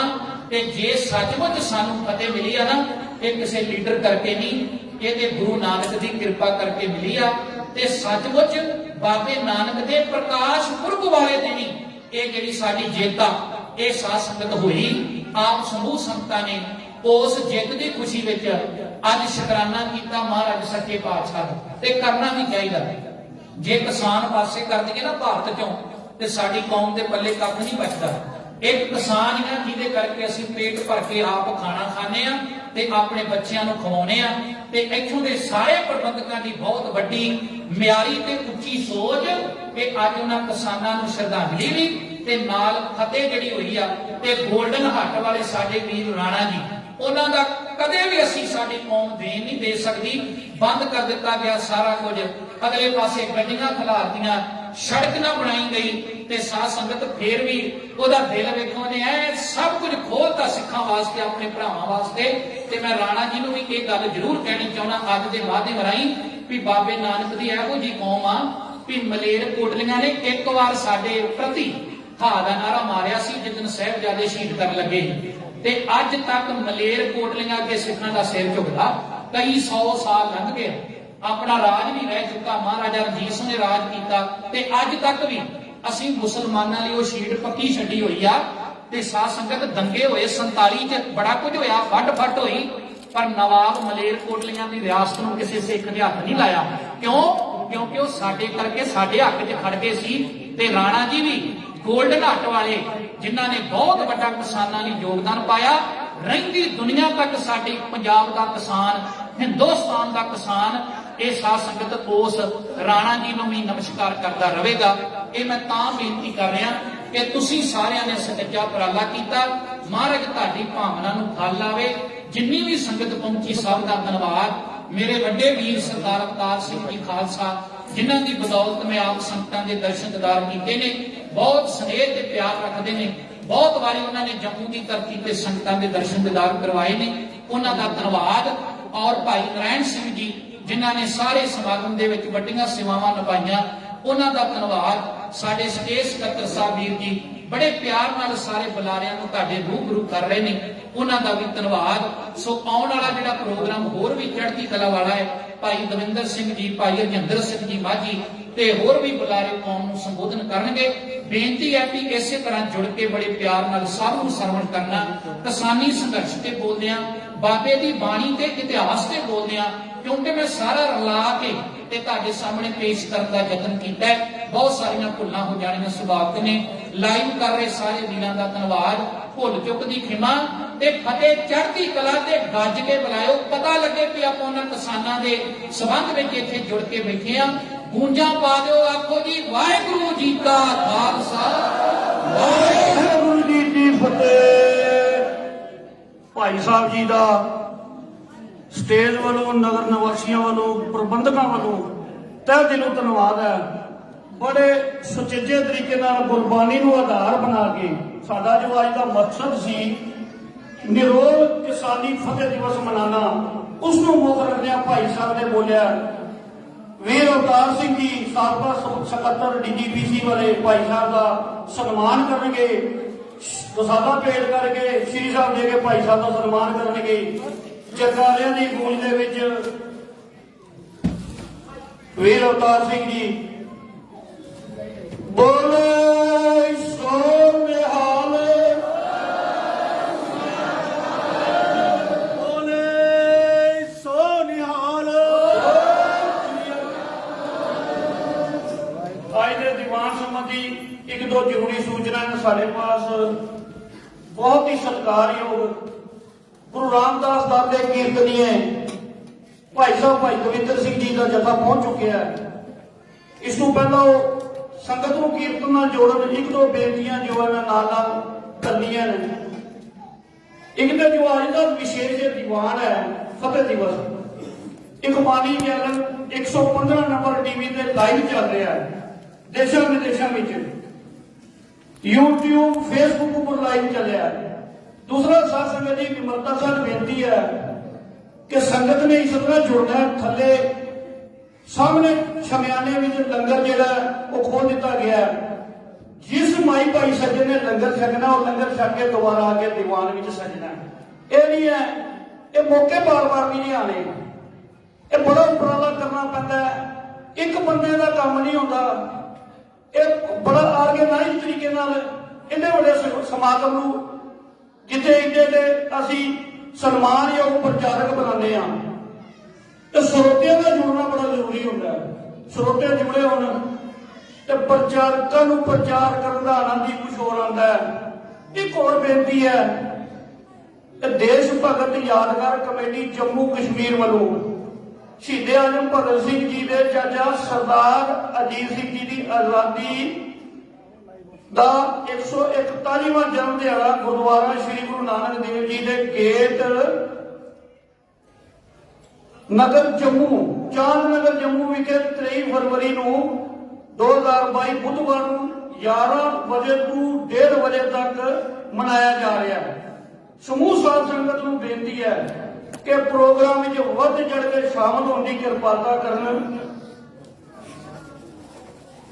ਤੇ ਉਸ ਪ੍ਰੋਗਰਾਮ ਦੀ ਸ਼ੋਭਾ ਵਧਾਉਣ। ਹੁਣ ਆਪ ਜੀ ਦੇ ਸਾਹਮਣੇ ਸੰਗਤਾਂ ਦੇ ਰੂਬਰੂ ਗੁਰੂ ਦਰਬਾਰ ਦੇ ਵਿੱਚ ਗੁਰੂ ਰਾਮਦਾਸ ਦਰ ਦੇ ਕੀਰਤਨੀਏ, ਇਹ ਕੋਈ ਛੋਟੀ ਗੱਲ ਨਹੀਂ ਹੁੰਦੀ। ਉਹ ਇੱਕ ਐਸਾ ਦਰ ਹੈ, ਬਾਣੀ ਦਾ ਫਰਮਾਨ ਹੈ। ਭਗਤ ਨਾਮਦੇਵ ਜੀ ਨੇ ਗਿਲਾ ਕੀਤਾ ਜਿਸ ਵਕਤ, ਹਿੰਦੜੀ ਜਾਤ ਮੇਰੀ ਜਾਤ ਮਰਾਇਆ ਛੀਪੇ ਕੇ ਜਨਮ ਕਹੇ ਕੋ ਆਇਆ। ਭਗਤ ਨਾਮਦੇਵ ਨੂੰ ਜਿਸ ਵਕਤ ਪੂਜਾ ਪਾਠ ਕਰਦਿਆਂ ਮੰਦਰ ਵਿੱਚ ਉਠਾਇਆ ਗਿਆ ਤੇ ਗੁਰੂ ਨਾਨਕ ਸਾਹਿਬ ਨੇ ਉਸ ਨੂੰ ਗੁਰੂ ਰਾਮਦਾਸ ਦੇ ਘਰ ਵਿੱਚ ਜਗ੍ਹਾ ਦਿੱਤੀ, ਜਿੱਥੇ ਸਵੇਰੇ ਸ਼ਾਮ ਉਸ ਦਾ ਜਸ ਗਾਇਨ ਕੀਤਾ ਜਾਂਦਾ ਭਗਤ ਨਾਮਦੇਵ ਜੀ ਦਾ ਸਤਕਾਰ ਸਾਹਿਬ। ਔਰ ਭਗਤਾਂ ਨੂੰ ਗੁਰੂ ਗ੍ਰੰਥ ਸਾਹਿਬ ਦੇ ਵਿੱਚ ਬਹੁਤ ਉੱਚਾ ਸੁੱਚਾ ਦਰਜਾ ਦਿੱਤਾ ਹੈ। ਉਸ ਦਰ ਦੇ ਕੀਰਤਨੀਏ, ਉਸ ਦਰ ਦਾ ਅਗਰ ਉੱਥੇ ਕੋਈ ਦਰਸ਼ਨ ਕਰਕੇ ਆਉਂਦਾ ਤੇ ਉਸ ਦੇ ਅਸੀਂ ਪੈਰ ਚੁੰਮ ਕੇ ਨਹੀਂ ਥੱਕਦੇ। ਤੇ ਉਸ ਦਰ ਦਾ ਕੀਰਤਨੀਆ ਅਗਰ ਇਸ ਨਗਰ ਵਿੱਚ ਰੋਈ ਨਗਰ ਨਿਵਾਸੀ ਚ ਪੁੱਜੇ ਨਾ ਕਮੇਟੀ ਪ੍ਰਬੰਧਕਾਂ ਦੇ ਸੱਦੇ ਦੇ, ਇਹ ਸਾਡੇ ਬੜੇ ਵੱਡੇ ਵਡਭਾਗੀ ਆ ਅਸੀਂ। ਔਰ ਇੱਕ ਮਨ ਕਾਦਰ ਹੋ ਗਏ ਉਹ ਸਾਨੂੰ ਇਸ ਸੰਘਰਸ਼ ਦੌਰਾਨ। ਔਰ ਜੋ ਉਹਨਾਂ ਨੇ ਫਤਿਹਗੜ੍ਹ ਸਾਹਿਬ ਜੀ ਦੀ ਸਟੇਜ ਤੋਂ ਅਪੀਲਾਂ ਕੀਤੀਆਂ, ਭਾਈ ਸਾਹਿਬ ਦੀ ਜੀਵਨੀ, ਉਹ ਅਸੀਂ ਭੁੱਲ ਨਹੀਂ ਸਕਦੇ। ਉਸ ਵਕਤ ਕੌਮ ਨੂੰ ਇਕੱਠਿਆ ਕੀਤਾ, ਪੂਰੀ ਮਾਨਵ ਜਾਤ ਨੂੰ ਇਕੱਠਿਆ ਕੀਤਾ ਔਰ ਉਸਦੇ ਆਉਣ ਵਾਲੇ ਨੁਕਸਾਨ ਦੱਸੇ ਕਿ ਜੇ ਅਗਰ ਅਸੀਂ ਅੱਜ ਨਹੀਂ ਇਕੱਠੇ ਹੋਏ, ਅੱਜ ਏਕਤਾ ਨਹੀਂ ਕੀਤੀ, ਤੇ ਆਉਣ ਵਾਲਾ ਸਮਾਂ ਸਾਡੇ ਵਾਸਤੇ ਬਹੁਤ ਭਿਆਨਕ ਹੋਏਗਾ। ਉਹ ਅਸੀਂ ਭੁਲਾ ਨਹੀਂ ਸਕਦੇ। ਮੈਂ ਜ਼ਰੂਰੀ ਸਮਝਦਾ ਹਾਂ ਕਿ ਇਹ ਗੱਲਾਂ ਸੰਗਤ ਦੇ ਰੂਬਰੂ ਹੋਣ ਕੇ ਭਾਈ ਸਾਹਿਬ ਨੇ ਜੀਓ ਸੀਮਾ ਫਤਿਹਗੜ੍ਹ ਸਾਹਿਬ ਦੀ ਸਟੇਜ ਤੋਂ ਜੋ ਅਪੀਲਾਂ ਕੀਤੀਆਂ, ਬੜੇ ਘੱਟ ਲੋਕ ਹੁੰਦੇ ਜੀਵਨੀ ਵਾਲੇ, ਕਿਉਂਕਿ ਸੰਸਥਾ ਵਿੱਚ ਰਹਿ ਕੇ, ਕਮੇਟੀਆਂ 'ਚ ਰਹਿ ਕੇ ਔਰ ਗੁਰੂ ਦੀ ਗੱਲ ਕਰਨੀ, ਸੱਚ ਦੀ ਗੱਲ ਕਰਨੀ, ਉਹ ਗੁਰੂ ਰਾਮਦਾਸ ਦੀ ਕਿਰਪਾ ਤੋਂ ਬਿਨਾਂ ਨਹੀਂ ਹੋ ਸਕਦੀ। ਗੁਰੂ ਰਾਮਦਾਸ ਆਪ ਵਰਤ ਕੇ ਕਰਾਉਂਦੇ ਨੇ। ਆਓ ਸਾਰੇ ਰਲ ਮਿਲ ਕੇ ਭਾਈ ਸਾਹਿਬ, ਭਾਈ ਦਵਿੰਦਰ ਸਿੰਘ ਜੀ ਰਾਗੀ ਹੋਰਾਂ ਪਾਸੋਂ ਗੁਰਬਾਣੀ ਕੀਰਤਨ ਸਰਵਣ ਕਰੀਏ। ਭਾਈ ਸਾਹਿਬ ਤਕਰੀਬਨ 1 ਵਜੇ ਨਾਲ ਜੋੜਨ